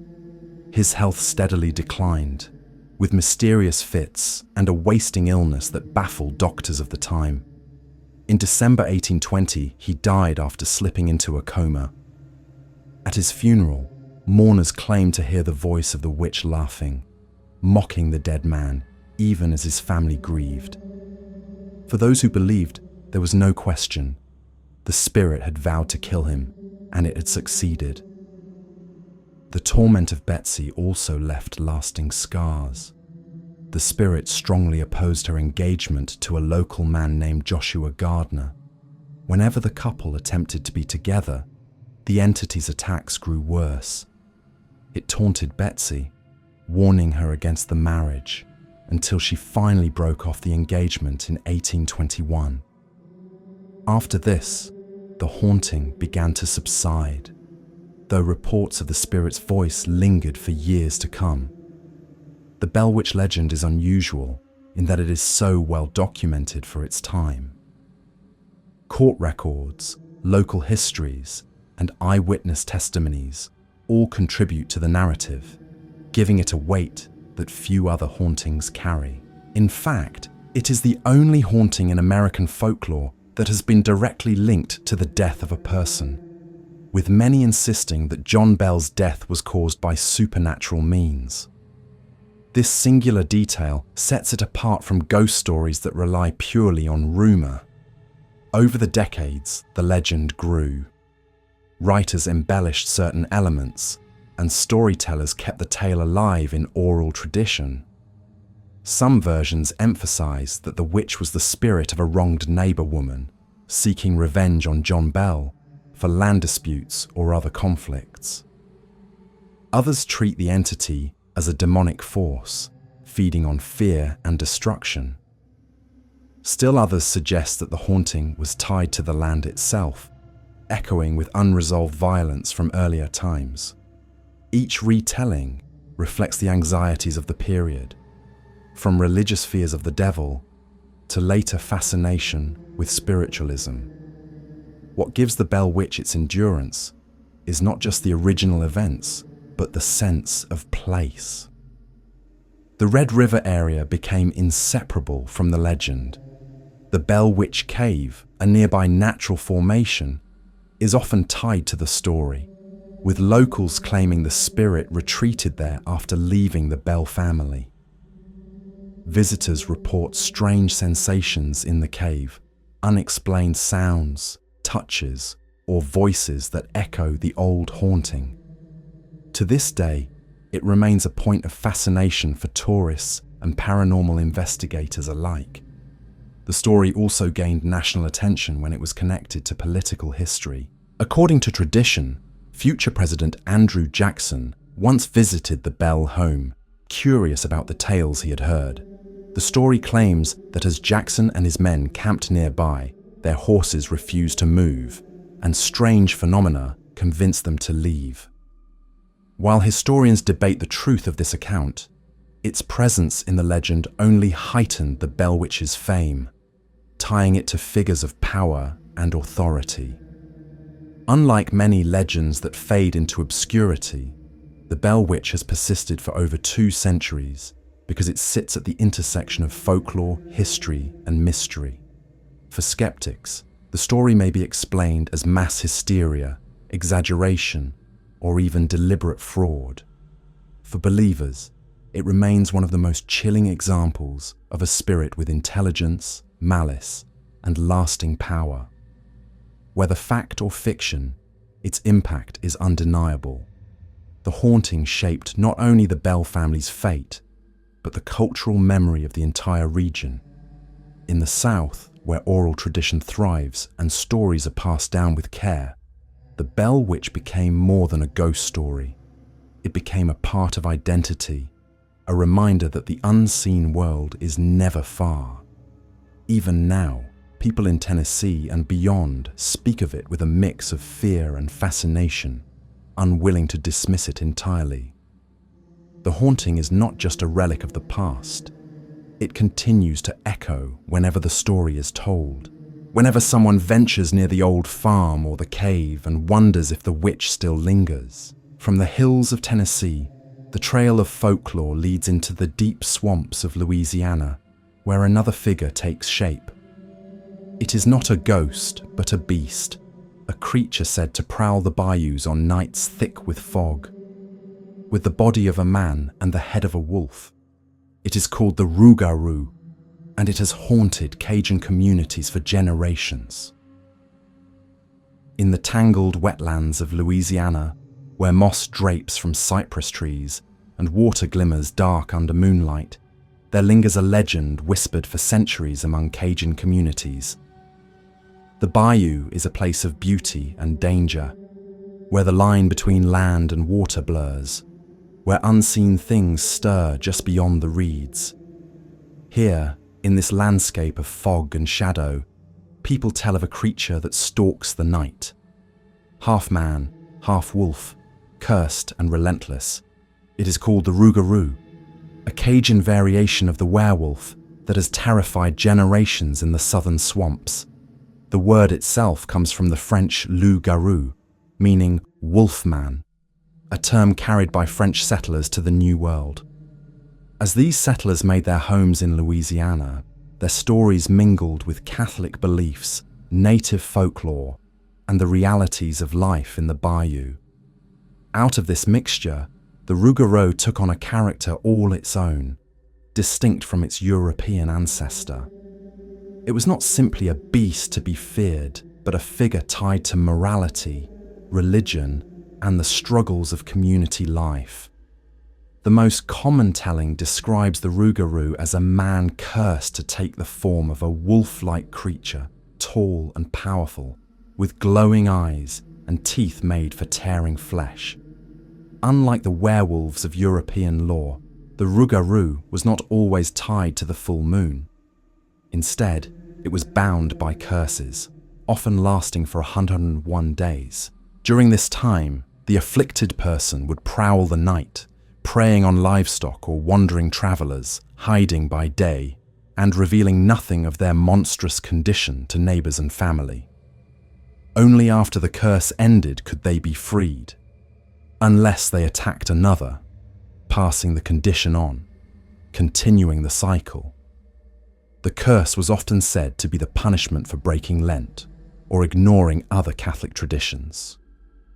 In this way, the Rougarou became a moral enforcer, a reminder of the Church's teachings in communities where faith was central. To disobey the Church was to risk not only your soul in the afterlife, but your body in the here and now, condemned to walk as a beast. Parents used the story to keep children obedient, warning that the Rougarou would come for those who broke the rules. Priests invoked it as a symbol of what awaited sinners. In this way, the Rougarou was as much a spiritual lesson as a frightening tale. The bayou itself gave the legend its atmosphere. The swamps at night are filled with sounds, the cry of herons, the splash of unseen animals, the rustle of leaves in the humid air. Shadows shift on the water, and fog rolls in thick, muting vision to only a few feet ahead. In such an environment, it is easy to imagine eyes watching from the dark, or heavy footsteps following unseen. To those who live there, the Rougarou is not just a story, but a presence that makes the night itself feel alive. Sightings and stories have been passed down for generations. Hunters speak of seeing large wolf-headed figures moving quickly between the trees. Farmers claim to have found livestock drained of blood or mutilated in ways that no known predator could explain. Children tell of hearing heavy breathing outside their windows, followed by the flash of glowing eyes. For many Cajun families, these stories were not treated as superstition, but as real warnings, shaping how people behaved at night. Unlike some legends that fade with time, the Rougarou has adapted to modern life. In the 20th century, stories of the beast began appearing in newspapers, linking it to strange animal killings and eerie sounds in the bayou. Today, the legend is celebrated at festivals and embraced as part of Cajun cultural identity. Costumes, parades, and tales keep it alive, not only as a source of fear, but also of pride in a tradition that connects generations. Yet even with its modern popularity, for many the Rougarou remains genuinely unsettling.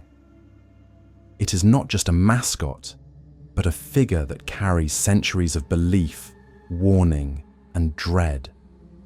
The Rougarou also shares features with other shapeshifter tales across America. It echoes the Navajo Skinwalker, a human who takes animal form through dark power, and the European werewolf, a man cursed by fate or sin. But in Louisiana, it becomes something more specific, a creature shaped by the swamp, by Catholic ritual, and by Cajun storytelling. Its uniqueness lies in how it reflects the world of its people, a mixture of French heritage and New World landscape, blending fear with morality in a way that only the Bayou could produce. Some stories suggest the Rougarou can be defeated or resisted. One tradition claims that it cannot count past 12. If someone throws a handful of small objects, like grains of rice or marbles, into its path, the creature will be forced to stop and count them, delaying it until morning light forces it to retreat. This detail gives the legend a folkloric texture, combining horror with the trickster-like cleverness often found in folk solutions to supernatural threats. There are also stories of those cursed who seek release. A person afflicted as a Rougarou cannot reveal their condition, but if someone recognizes them while in beast form and draws blood, the curse can be broken. This notion ties the legend back to themes of secrecy, shame, and redemption, To be freed requires recognition, the act of another seeing the truth beneath the monster. This makes the Rougarou not only a figure of fear, but also of hidden suffering. In Cajun culture, the Rougarou is inseparable from identity. It embodies both fear of the wilderness and fear of disobedience, while also serving as a community bond. Telling stories of the Rougarou around firelight or in whispered warnings keeps cultural heritage alive, uniting families in shared belief. Even those who dismiss the legend still grow up hearing it, and in hearing, they carry it forward. The Rougarou continues to be cited, or at least believed in, by those who venture into the Bayou. The isolation of the swamps, the thickness of the night, and the strange noises all lend themselves to belief. Whether one interprets it as a literal beast, a cursed man, or a cultural metaphor, the Rougarou holds its power. It is the embodiment of the Louisiana night, mysterious, dangerous, and alive with possibility. From the bayous of Louisiana, the path of folklore leads north and east to the woodlands of New England. There, in forests thick with history and mist, another set of beings are said to linger. They are not beasts of great size, but small, cunning tricksters, creatures known for their mischief and malice. They are called Pukwudgies, and their legend weaves through the stones and streams of New England, like whispers in the trees. In the dense woodlands of New England, where stone walls built by early settlers snake through forests and ancient paths wind along rivers, there are stories of small but dangerous beings who move in the shadows. They are not giants like Bigfoot or monstrous omens like the Mothman. Instead, they are tricksters, unpredictable and cruel, beings who take pleasure in leading humans astray. These are the Pukwudgies, spirits of native folklore that continue to haunt the imagination of the region. The word Pukwudgie comes from Wampanoag tradition, one of the Algonquin-speaking peoples of the northeastern United States. In their stories, Pukwudgies are small, human-like creatures, often described as knee-high or at most 3 feet tall. They are covered in grey skin, with large noses, long ears, and sometimes porcupine-like quills on their backs. Despite their size, they are feared for their powers. Pukwudgies can vanish into thin air, appear suddenly at will, and wield magic that can confuse the mind. They are shapeshifters, able to turn into animals or take on forms that lure humans into danger. What sets the Pukwudgie apart from more neutral or even benevolent spirits is their cruelty. In many stories, they are mischievous at best and murderous at worst. They delight in tricking humans, leading travelers into the woods until they are lost, pushing people from cliffs, or luring them into swamps where they drown.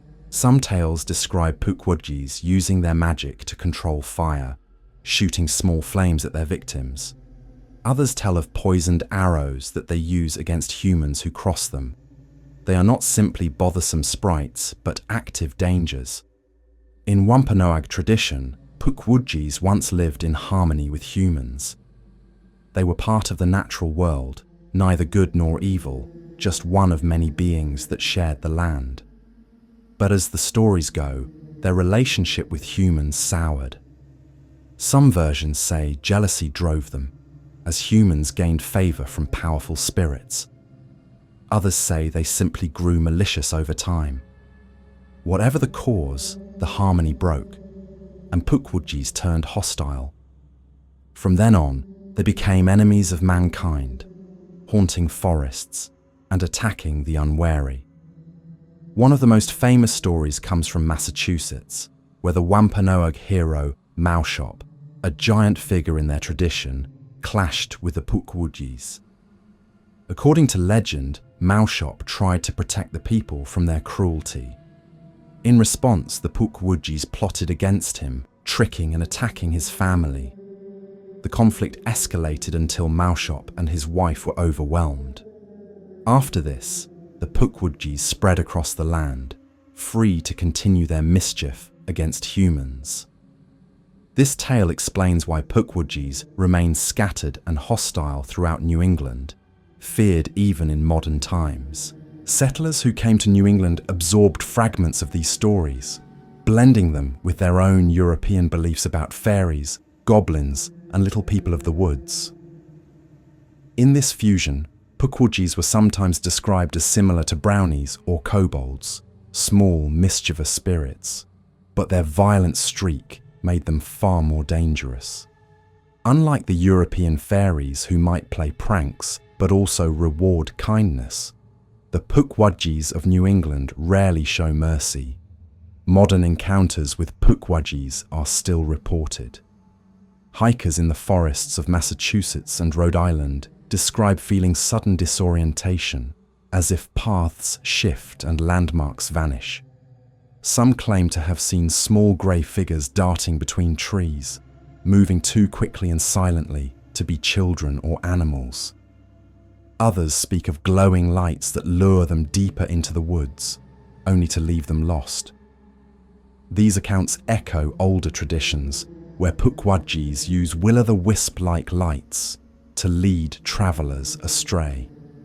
Freetown Fall River State Forest in Massachusetts is one of the areas most strongly tied to Pukwudgie sightings.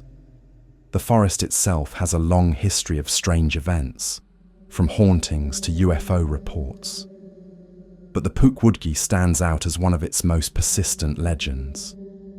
Locals tell of seeing small figures near trails, of hearing laughter in the woods with no visible source, and of sudden feelings of dread that drive them away. Some believe the forest remains their stronghold, a place where the line between the human world and the spirit world remains thin. What makes the Pukwudgie especially unsettling is the sense that they are not bound by human morality. They do not attack out of hunger like the Wendigo, nor do they serve as guardians like the Thunderbird. They harm simply because they can, because it gives them pleasure.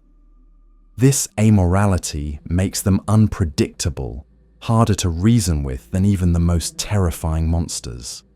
They embody the fear of losing control, of being caught in the power of something small but merciless. Despite their malevolence, Pukwudgies also serve as cultural lessons.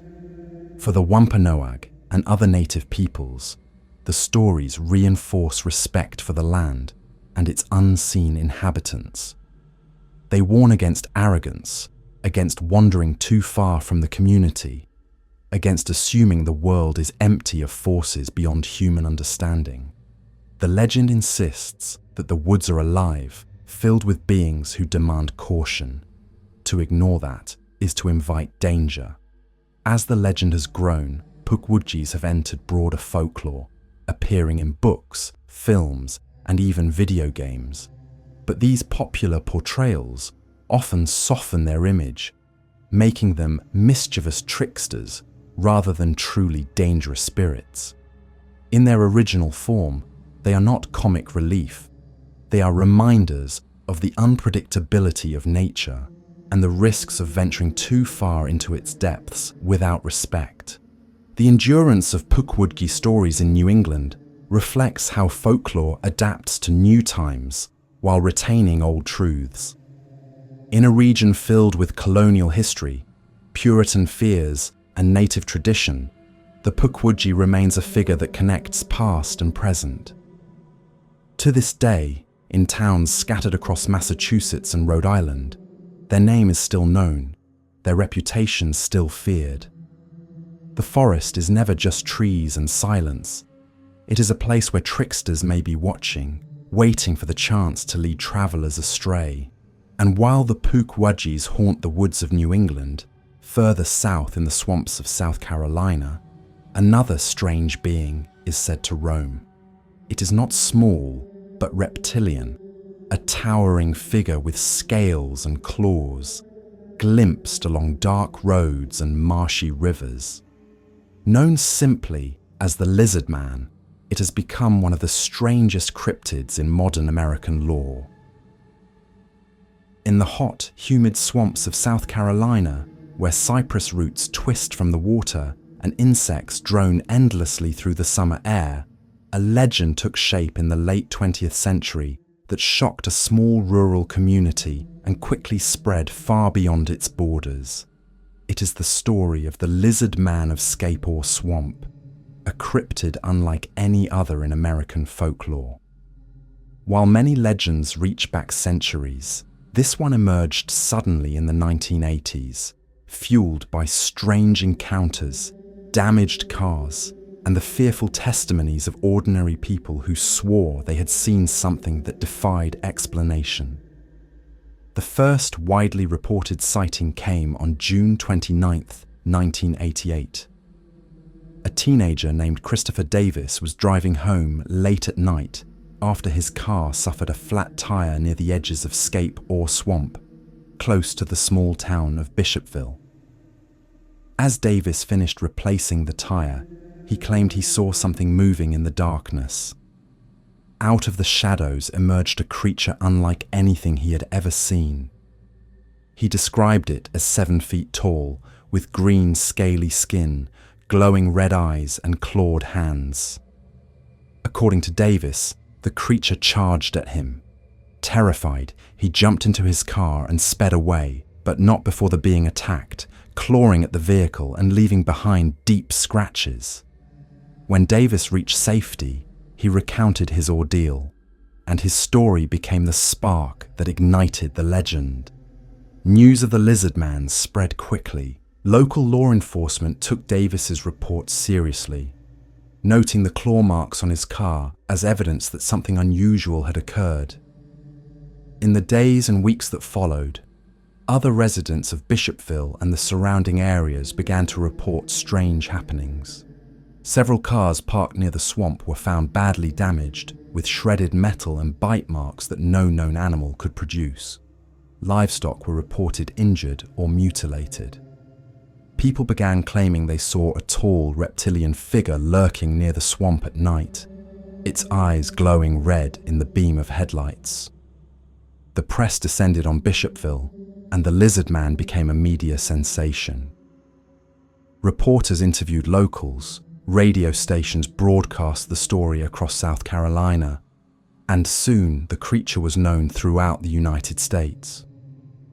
For a town of just a few thousand people, the attention was overwhelming. While skeptics dismissed the story as hysteria or hoaxes, the sheer number of accounts gave it weight. Something strange seemed to be happening in Bishopville, and the lizard man was at the center of it. Descriptions of the creature were generally consistent. Witnesses said it was humanoid in shape but covered in scales, with long claws and glowing eyes.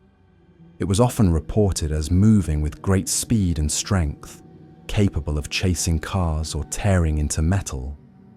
Some described it as amphibious, lurking in the swampy water before emerging onto land. Unlike other cryptids tied to ancient folklore, the lizard man felt modern, a monster born in the age of headlights, asphalt roads, and local news reports. The sheriff's department received so many reports that they began patrolling the swamp, hoping to catch the creature. Though they found no conclusive evidence, plaster casts of large three-toed footprints were taken from the area. These prints were analysed by experts, but no definitive explanation was given. Some suggested they were hoaxes. Others thought they might belong to an unknown animal, and still others believed they were genuine evidence of something extraordinary. The legend grew rapidly in popular culture. Tourists flocked to Bishopville, hoping to catch a glimpse of the monster. Local businesses capitalized on the fame, selling t-shirts, souvenirs, and even food items branded with the lizard man name. The town became synonymous with the creature, turning what began as fear into a source of economic opportunity. Yet despite the commercialization, for many residents the fear remained real. People avoided the swamp at night, locked their doors more tightly, and kept an eye on the roadsides as they drove. Over the years, sightings continued, though less frequently. In 2008, a couple reported their car being attacked in a manner reminiscent of the original 1988 accounts, with claw marks and damage that seemed difficult to explain. In 2015, a local woman claimed to have taken a photograph of the lizard man near a church, though skeptics quickly dismissed the image as a hoax. Still, each new report rekindled the legend, reminding the world that the swamp had not given up its secrets. What makes the lizard man compelling is not only the strangeness of its appearance, but also its location. Swamps have always been places of mystery and folklore, landscapes where the boundary between land and water blurs, where visibility is low and danger lurks unseen. They are fertile ground for imagination, for creating monsters that embody the wildness of the environment. Just as the Rougarou belongs to the bayous of Louisiana, the lizard man belongs to the swamps of South Carolina, a creature perfectly matched to its eerie, humid habitat. Folklorists and skeptics have proposed many explanations for the lizard man. Some argue it is a case of mass hysteria, fueled by a few unusual events and amplified by the media. Others suggest that known animals, such as large lizards, alligators, or even bears with mange, may have been misidentified in poor lighting conditions. The damaged cars, they say, could be the result of vandalism or hoaxes. Yet these explanations do not fully account for the consistency of the descriptions or the lasting impact of the story. For the people of Bishopville, the lizard man is more than a misidentification. It is a living legend that continues to define the town. The lizard man's fame demonstrates how quickly a modern myth can take hold. Unlike ancient stories passed down for centuries, this legend was born in a single moment and spread almost instantly, aided by television, newspapers, and eventually the internet. It shows that folklore is not confined to the distant past.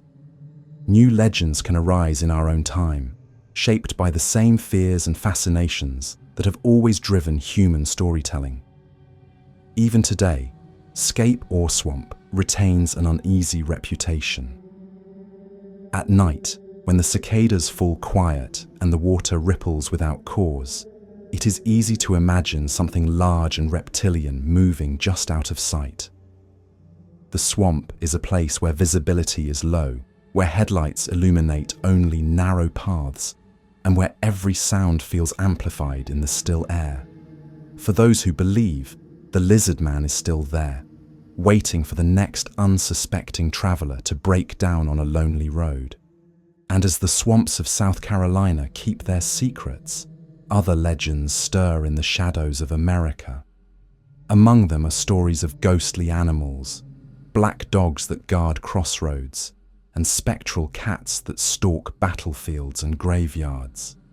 These creatures are not cryptids of flesh and blood, but omens, guardians, and warnings, their presence tied to death, danger, and the unseen world.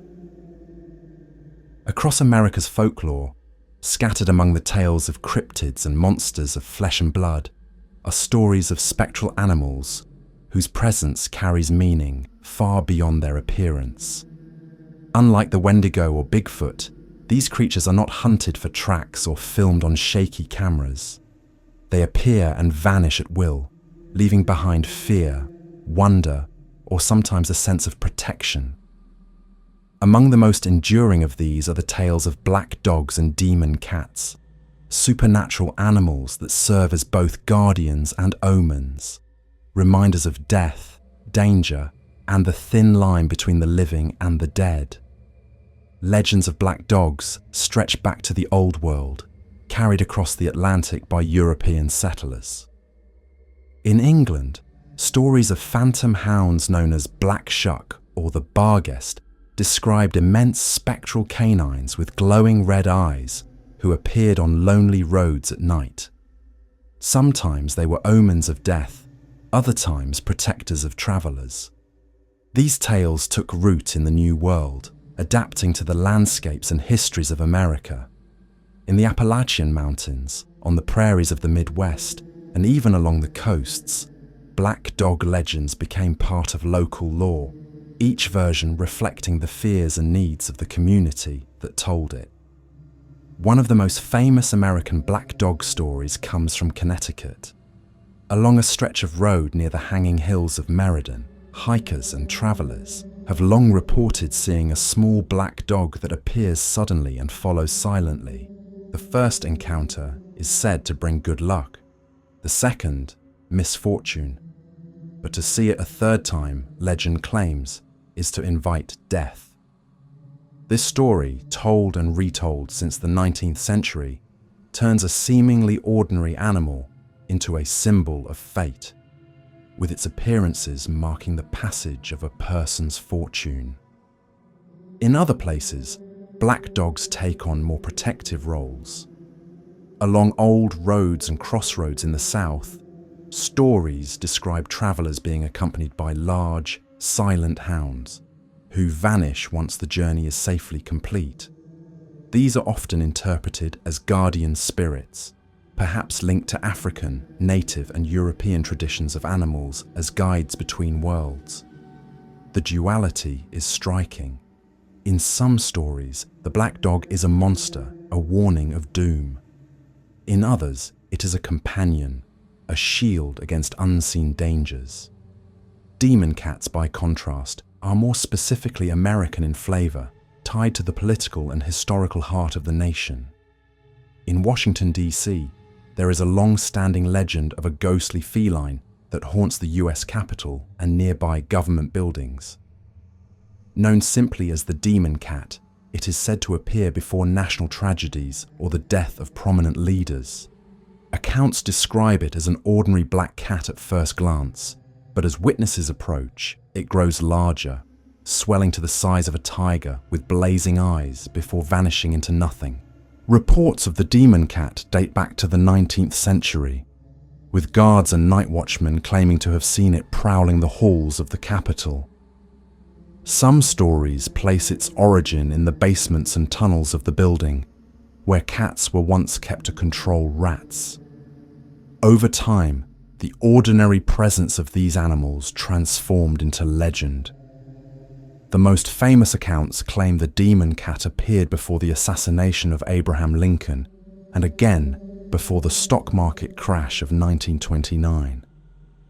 Whether true or exaggerated, the belief that a spectral cat prowls the corridors of American power has endured, adding an eerie dimension to the history of the nation's capital. What makes both black dogs and demon cats so striking is the way they blend the familiar with the supernatural.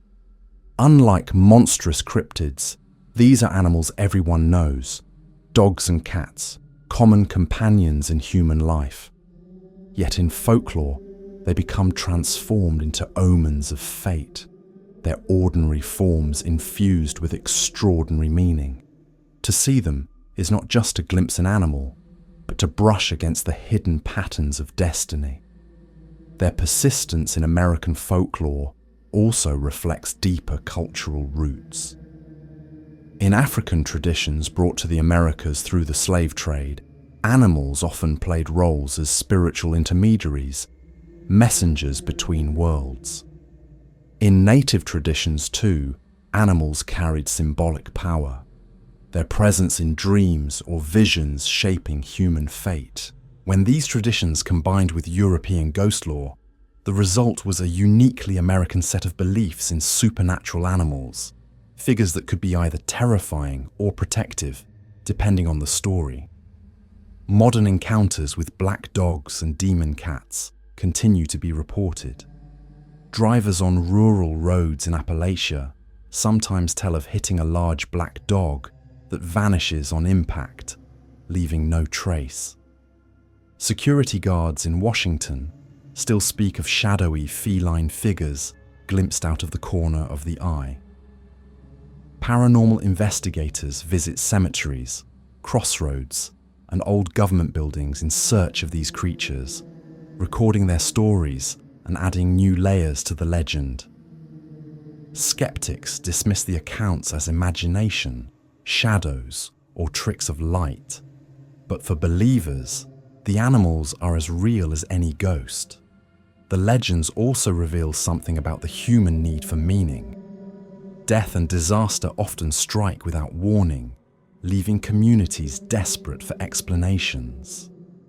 To believe in an omen, whether a dog that appears before misfortune or a cat that prowls before tragedy, is to find order in chaos.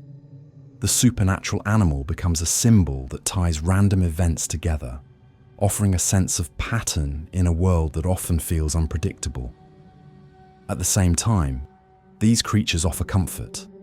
A black dog that guides travelers, or a cat that warns of danger, gives people a sense of companionship in the face of uncertainty. Even when they are feared, they are also acknowledged as part of the unseen world, beings that remind humans they are not alone in their struggles. The stories of black dogs and demon cats continue to ripple through American folklore because they exist at the crossroads of life and death, safety and danger, ordinary and extraordinary. They are reminders that the animals most familiar to us can carry mysteries just as deep as the monsters of legend. And while their glowing eyes watch from the shadows of roads and government halls, other creatures haunt different corners of the country. On the opposite coast, in the hills of California, a newer legend has emerged, one of strange, walking figures unlike any animal known, appearing in eerie nighttime footage. These are the Fresno Nightcrawlers, and their story is one of the strangest in modern American cryptid lore. In the farmland valleys of central California, where orchards stretch across the landscape and quiet towns settle under wide skies, a strange legend has taken hold in recent decades. Unlike the Wendigo, whose roots run deep into indigenous tradition, or the Rougarou, tied to centuries of Cajun belief, this story is new. It emerged not from ancient myth, but from the flickering grain of a surveillance camera. Yet in a short span of time, it has become one of the most talked about modern cryptids in America. These are the Fresno Nightcrawlers, mysterious, almost alien figures that walk silently through the night, leaving behind more questions than answers. The first known footage surfaced in the 1990s, when a resident of Fresno set up a camera in his yard to monitor disturbances on his property. What the tape revealed was not vandals, intruders, or animals, but two strange beings moving slowly across the lawn. They appeared to be tall and impossibly thin, with long legs that made up most of their bodies and small, featureless upper halves. They seemed to glide rather than walk, their movements fluid, almost puppet-like. The footage was eerie, not because of violence or aggression, but because of how alien and inexplicable the figures appeared. When the tape became public, it spread quickly among enthusiasts of the paranormal. Some dismissed it as a hoax, created with costumes or marionettes. Others argued the footage was too peculiar, too awkward in its details to be easily faked. Soon, the creatures were given a name, the Nightcrawlers, beings that appeared only at night, captured only on rare video. The Fresno area gave them their identity, tying them to a specific place even as their story spread worldwide. A second notable video appeared in 2007, again showing similar figures, tall, thin, leg-like beings moving quietly across a path. The consistency between the two recordings fueled belief that whatever was being captured was not random trickery, but a repeating phenomenon. Paranormal shows, internet forums, and television specials dissected the footage, analyzing the movements frame by frame, debating whether these beings were physical creatures, spirits, or even extraterrestrials. The legend of the Nightcrawlers grew not through centuries of oral tradition, but through digital media, a cryptid born in the internet age. What makes the Nightcrawlers unique is their appearance. Unlike Bigfoot or the Lizard Man, they do not resemble animals or humans as we know them. They are described as being 3 to 4 feet tall, with long pale legs that stretch upward to a small, almost non-existent torso. They have no arms, no visible facial features, no signs of aggression. Their movements are slow, almost graceful, as if they are walking through water or gliding in low gravity. This uncanny form makes them deeply unsettling. They are not monstrous in the way of snarling beasts, but strange in a way that defies understanding. Beyond the videos, reports of the Nightcrawlers are scarce, but the legend has still taken on cultural weight. Some interpretations link them to native Californian traditions, which speak of beings that walked the earth long before humans, slender and connected to the natural world. According to this perspective, the Nightcrawlers are not invaders, but ancient presences, finally revealing themselves in modern times. Others believe they may be spirits, guardians of the land, appearing in places where human expansion threatens the balance of nature. Still others, especially in online communities, suggest extraterrestrial origins, pointing to their unnatural form as evidence of life, not of this earth. Skeptics argue that the videos are hoaxes created with puppets, costumes, or digital editing. They note that the low quality of the footage makes analysis difficult, and that no physical evidence has ever been recovered. To them, the Nightcrawlers are simply another internet-era myth, a ghost story told through video rather than campfire. Yet the persistence of the legend shows that belief is not always about proof. The footage struck a chord, and once the image of the pale, walking figures entered public imagination, it stayed. In Fresno itself, the Nightcrawlers have become a local curiosity, embraced in artwork, festivals, and even city identity. Statues of the strange figures can be found in parks and public spaces, turning what was once eerie into something playful. Yet behind the humor remains the unease. The original footage still unsettles those who watch it. The creature's slow, gliding walk and featureless forms are not easily forgotten. Even if celebrated, they remain alien, their mystery intact. The Nightcrawlers reflect the way folklore evolves in the modern age. Where once stories were passed down orally or in printed pamphlets, now they spread through video clips, online discussions, and social media. Legends no longer take centuries to grow. They can form in days, amplified by technology, yet the underlying human impulse remains the same. We see something strange, something that does not fit our understanding, and we create stories to explain it. The Nightcrawlers are proof that myth-making is alive and well, shaped by the tools of our time. The legend also touches on a deeper theme, the fear of the unknown when it looks almost harmless. The Nightcrawlers are not predators. They do not attack, chase, or threaten. Instead, they simply walk, their presence enough to inspire dread. This taps into a primal unease, not the fear of being hunted, but the fear of encountering something wholly other, something that cannot be explained by anything we know.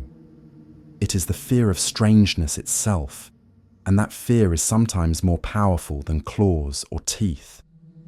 Though their sightings are rare and their story young, the Fresno Nightcrawlers have carved out a place in American folklore. They are a reminder that even in an age of cameras and constant surveillance, mysteries remain. The world is still capable of surprising us with the inexplicable, the eerie, the unclassifiable.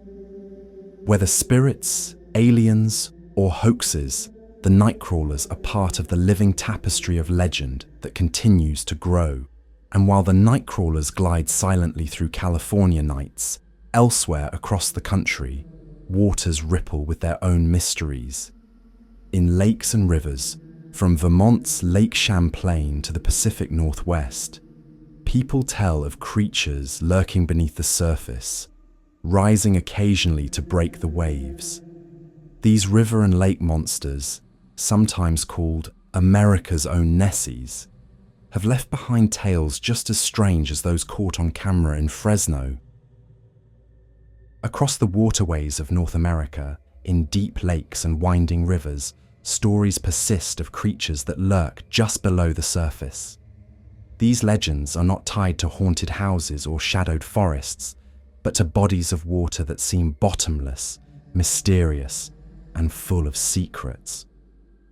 From Vermont's Lake Champlain to Canada's Okanagan Lake, and in countless other rivers and reservoirs across the continent, tales describe immense serpentine beings, sometimes feared as threats, sometimes celebrated as local mascots, but always reminders that the waters we take for granted may hide more than fish. These are America's lake and river monsters, often likened to Scotland's famous Loch Ness Monster, but each with its own identity and lore.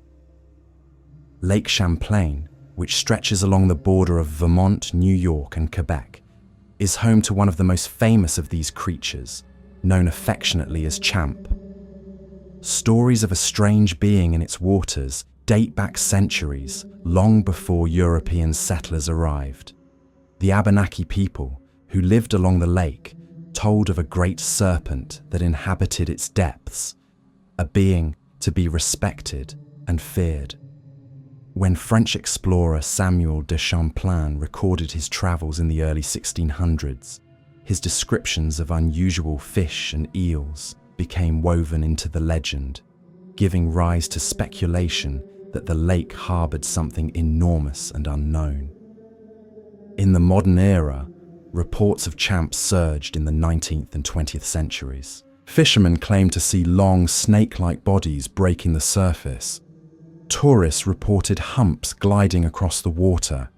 Photographs and even sound recordings have been offered as evidence. One of the most famous photos, taken in 1977 by Sandra Mansi, shows what appears to be a dark figure rising from the lake. Though skeptics argue it could be driftwood or a log, believers hold it up as proof. Champ has become more than just a monster. It is a symbol of the region, appearing on signs, souvenirs, and even as a local baseball team's mascot. For the people of Lake Champlain, the legend is embraced with pride, whether or not the creature exists in flesh. Farther west in British Columbia, Okanagan Lake holds the legend of Ogopogo, another great serpent of the deep. Indigenous Okanagan peoples have long told of a water spirit in the lake, known as Nia-a-itk, associated with respect and ritual. According to tradition, travelers crossing the lake would offer tobacco or other gifts to ensure safe passage, acknowledging the power of the being that dwelled below.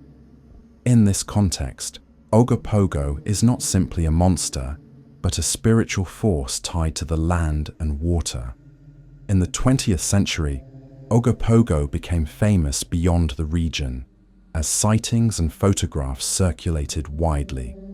Witnesses describe it as 30 to 40 feet long, with humps rising and falling in the water like the back of a massive snake. Some claim to have seen its head, shaped like that of a horse or reptile. Tourists flock to the lake in hopes of catching a glimpse, and the legend has become central to Okanagan identity, much like Champ in Vermont.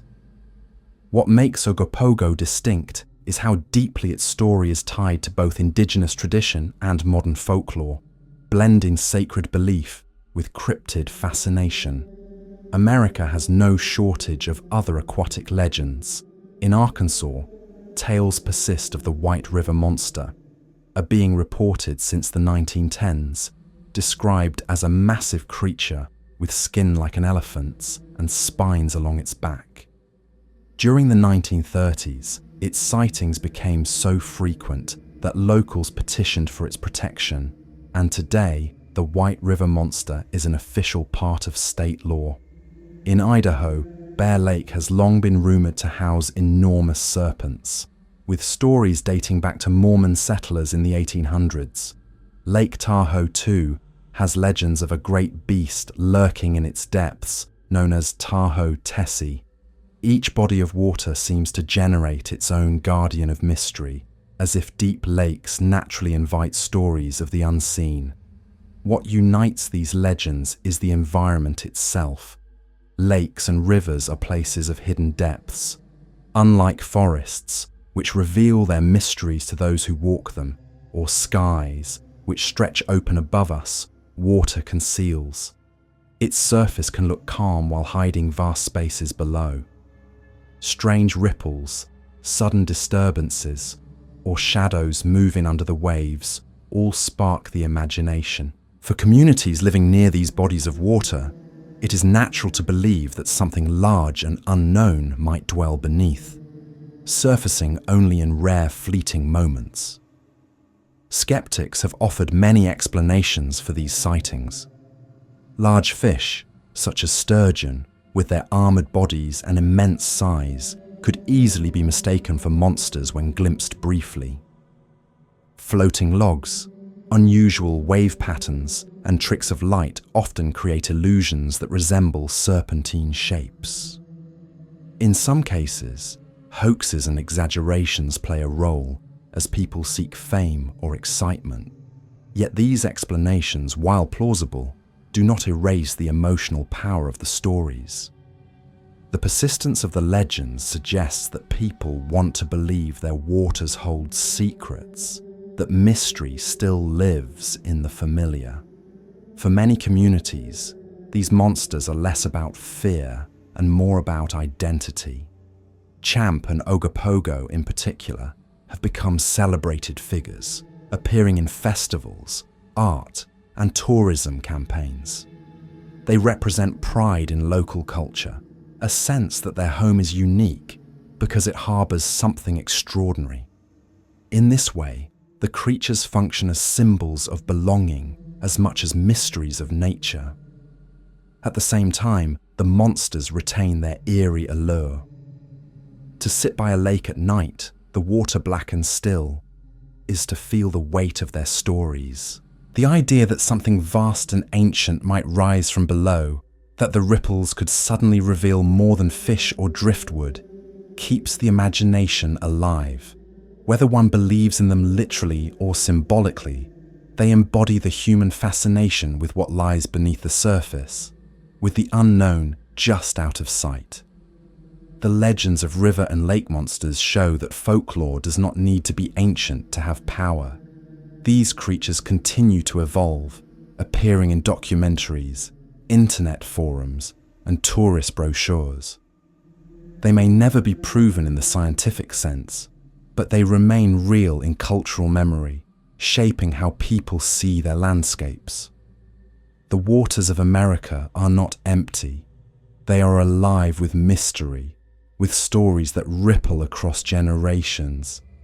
And while the lakes and rivers hold their secrets, the roads that stretch across America have their own ghosts. Among the most enduring of these is the tale of the Vanishing Hitchhiker, a spectral figure who appears by the roadside, asks for a ride, and disappears before the journey is over. Across the highways and back roads of America, amid long stretches of asphalt that cut through forests, deserts, and small towns, one of the most enduring legends of the modern age takes form. Unlike the Wendigo of the northern forests or the Rougarou of the bayous, this is not a monster of wilderness or swamp. It is a ghost of the open road, encountered not in distant ancient times, but in the age of automobiles. Known everywhere as the Vanishing Hitchhiker, the story has become one of the most widespread pieces of American folklore, with versions told in nearly every state. It is a tale that blends fear, grief, and mystery, turning an ordinary act of kindness into an encounter with the supernatural. The classic story begins simply. A driver traveling late at night sees a lone figure standing by the roadside. Often the figure is a young woman, sometimes described in a white dress, sometimes in ordinary clothes, always looking out of place in the dark. Out of compassion or curiosity, the driver stops and offers a ride. The passenger climbs in, speaks little if at all, and directs the driver to an address. But before the destination is reached, or just after arrival, the hitchhiker vanishes, leaving the driver alone. When the driver later inquires about the address, they are told the person they picked up died years ago, often in a car crash near the very road where they were seen.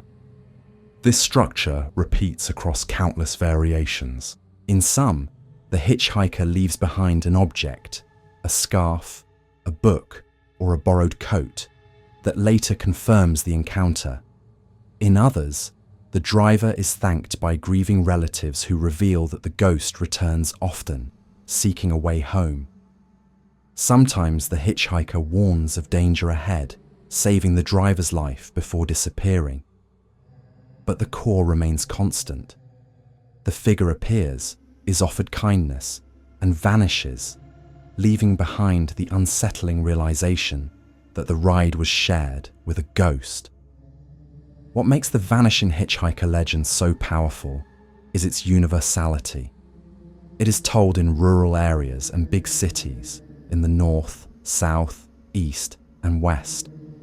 Each community adapts it to its own landscape, yet the pattern is instantly recognizable.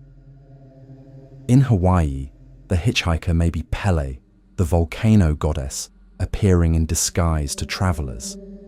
In the Midwest, she may be a young girl killed on prom night, still wearing her gown. In the South, the figure may be tied to Civil War battlefields or lonely bridges. The legend bends to local history, but retains its essential structure. The origins of the tale predate automobiles. Stories of ghostly travelers asking for rides or companionship can be found in European folklore centuries earlier, often involving horses or carriages instead of cars.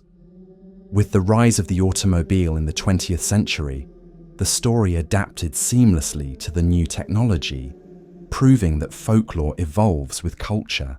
The ghost at the crossroads or by the roadside simply became the ghostly hitchhiker, a reflection of changing times. The legend also resonates because it touches on real fears and experiences of the road. Driving long distances at night is disorienting. Headlights create narrow tunnels of vision, and the dark beyond can seem alive with possibility. Fatigue blurs perception, while isolation breeds unease. To see a figure on the roadside, to stop, to later question what was real. These are experiences rooted in the liminal nature of travel.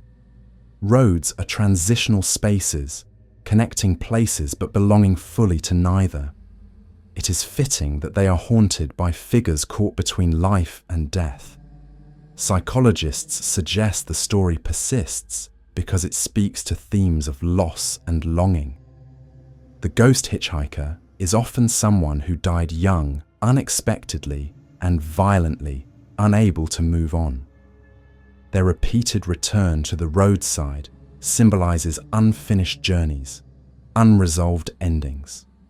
For listeners, the story evokes empathy as well as fear.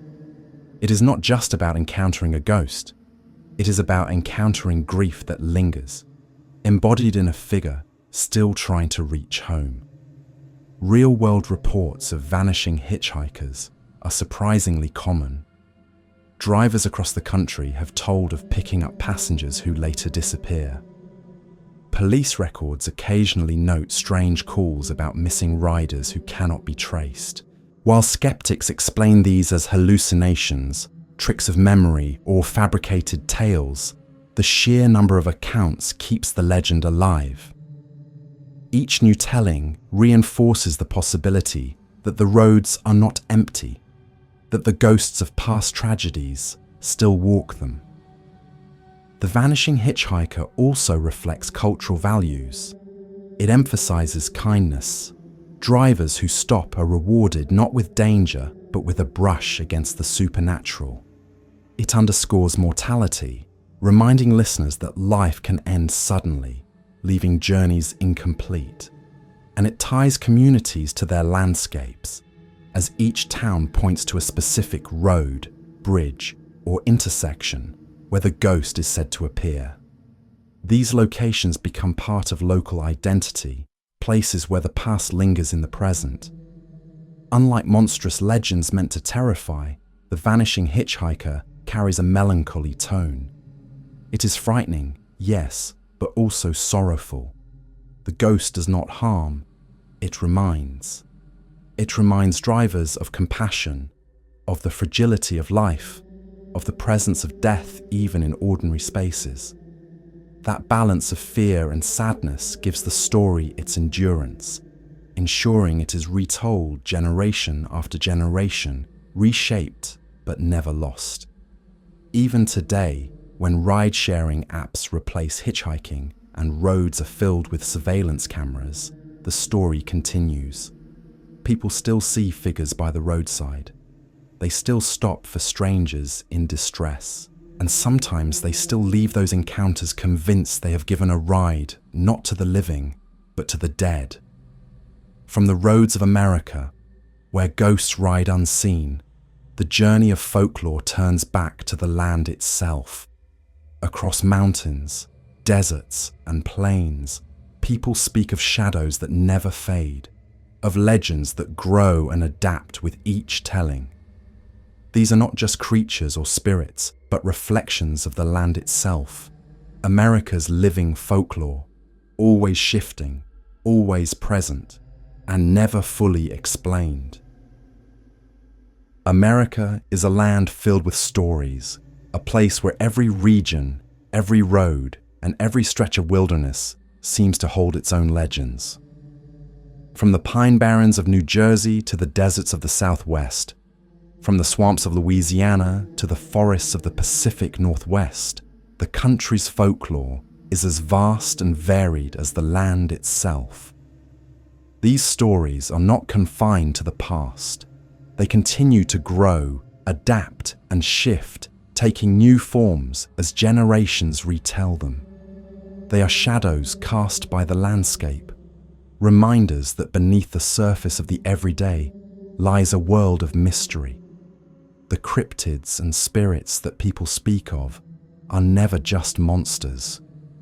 They are reflections of deeper truths about human life. The Wendigo is not only a gaunt creature of hunger, but a warning about greed and desperation in times of famine. Bigfoot is not simply a giant in the woods, but a symbol of the wild, untamed spaces that still resist human control. The Thunderbird embodies the storms that sustain and destroy, reminding us that power is always double-edged. The Mothman is more than a winged figure in West Virginia. It is an omen, a physical expression of collective fear when disaster approaches. Each creature carries meaning that stretches beyond its form, connecting human imagination to natural and social realities. Folklore also binds communities to their land. The Rougarou belongs to the Bayous, as much a part of Louisiana as the cypress trees and the fog. The Pukwudgies belong to the woods of New England, their mischief tied to the stones and rivers of that region. The lizard man is inseparable from the swamps of South Carolina, while Champ and Ogopogo are woven into the identity of the lakes they inhabit. These legends root people to place, giving landscapes voices and personalities. To live in these areas is to inherit the stories, whether one believes in them or not. What makes American folklore especially rich is its diversity of origins. Indigenous traditions, European beliefs, African spiritual practices, and modern inventions all mix together to create legends that are uniquely American. The Skinwalker story, arises from Navajo spirituality, carrying warnings about taboo and corruption. The Rougarou reflects French Catholic influence blended with Cajun storytelling.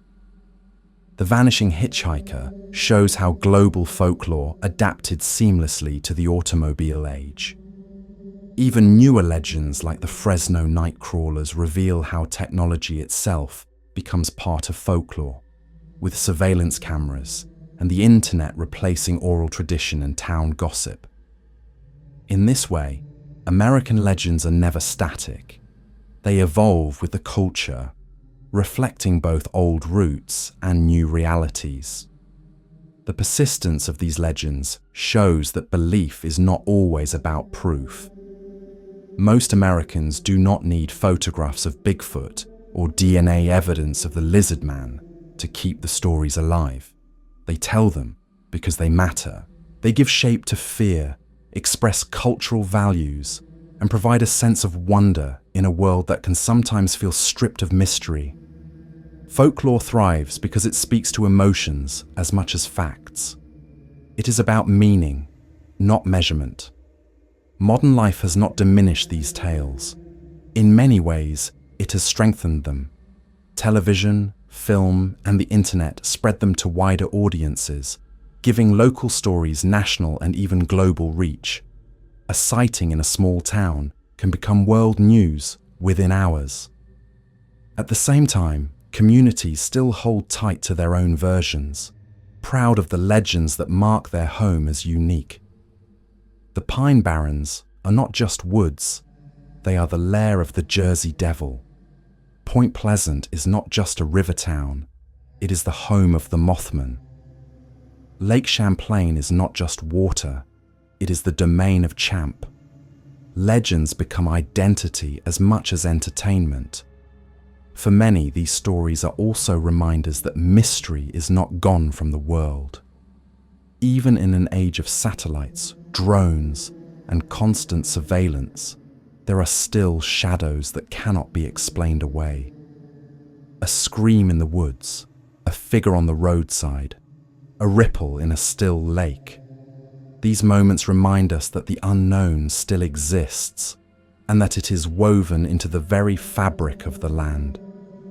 Folklore thrives because it keeps the door to mystery open, giving space for the imagination to wander. The creatures of American folklore do not stay confined to books or festivals. They live in the feelings people carry, the unease on a dark highway, the pause when a branch snaps in a silent forest, the shiver when thunder rolls across the plains. Legends are not just stories told, they are experiences felt. They persist not because they are proven, but because they continue to resonate generation after generation. From coast to coast, America remains alive with shadows of the unseen. Some are monstrous, others protective, some tragic, others mischievous. Together they form a patchwork of belief that mirrors the patchwork of the land itself. They remind us that every place has its stories, that every community has its mysteries, and that no matter how much we claim to know, there will always be more hidden in the dark. And so the journey through cryptids, myths, and legends of the United States comes not to an end, but to a continuation. These stories will keep growing, told around campfires, passed down in families, and now shared across digital screens. They are living folklore, shadows that stretch forward as far as they stretch back, keeping mystery alive in a land that has always thrived on wonder.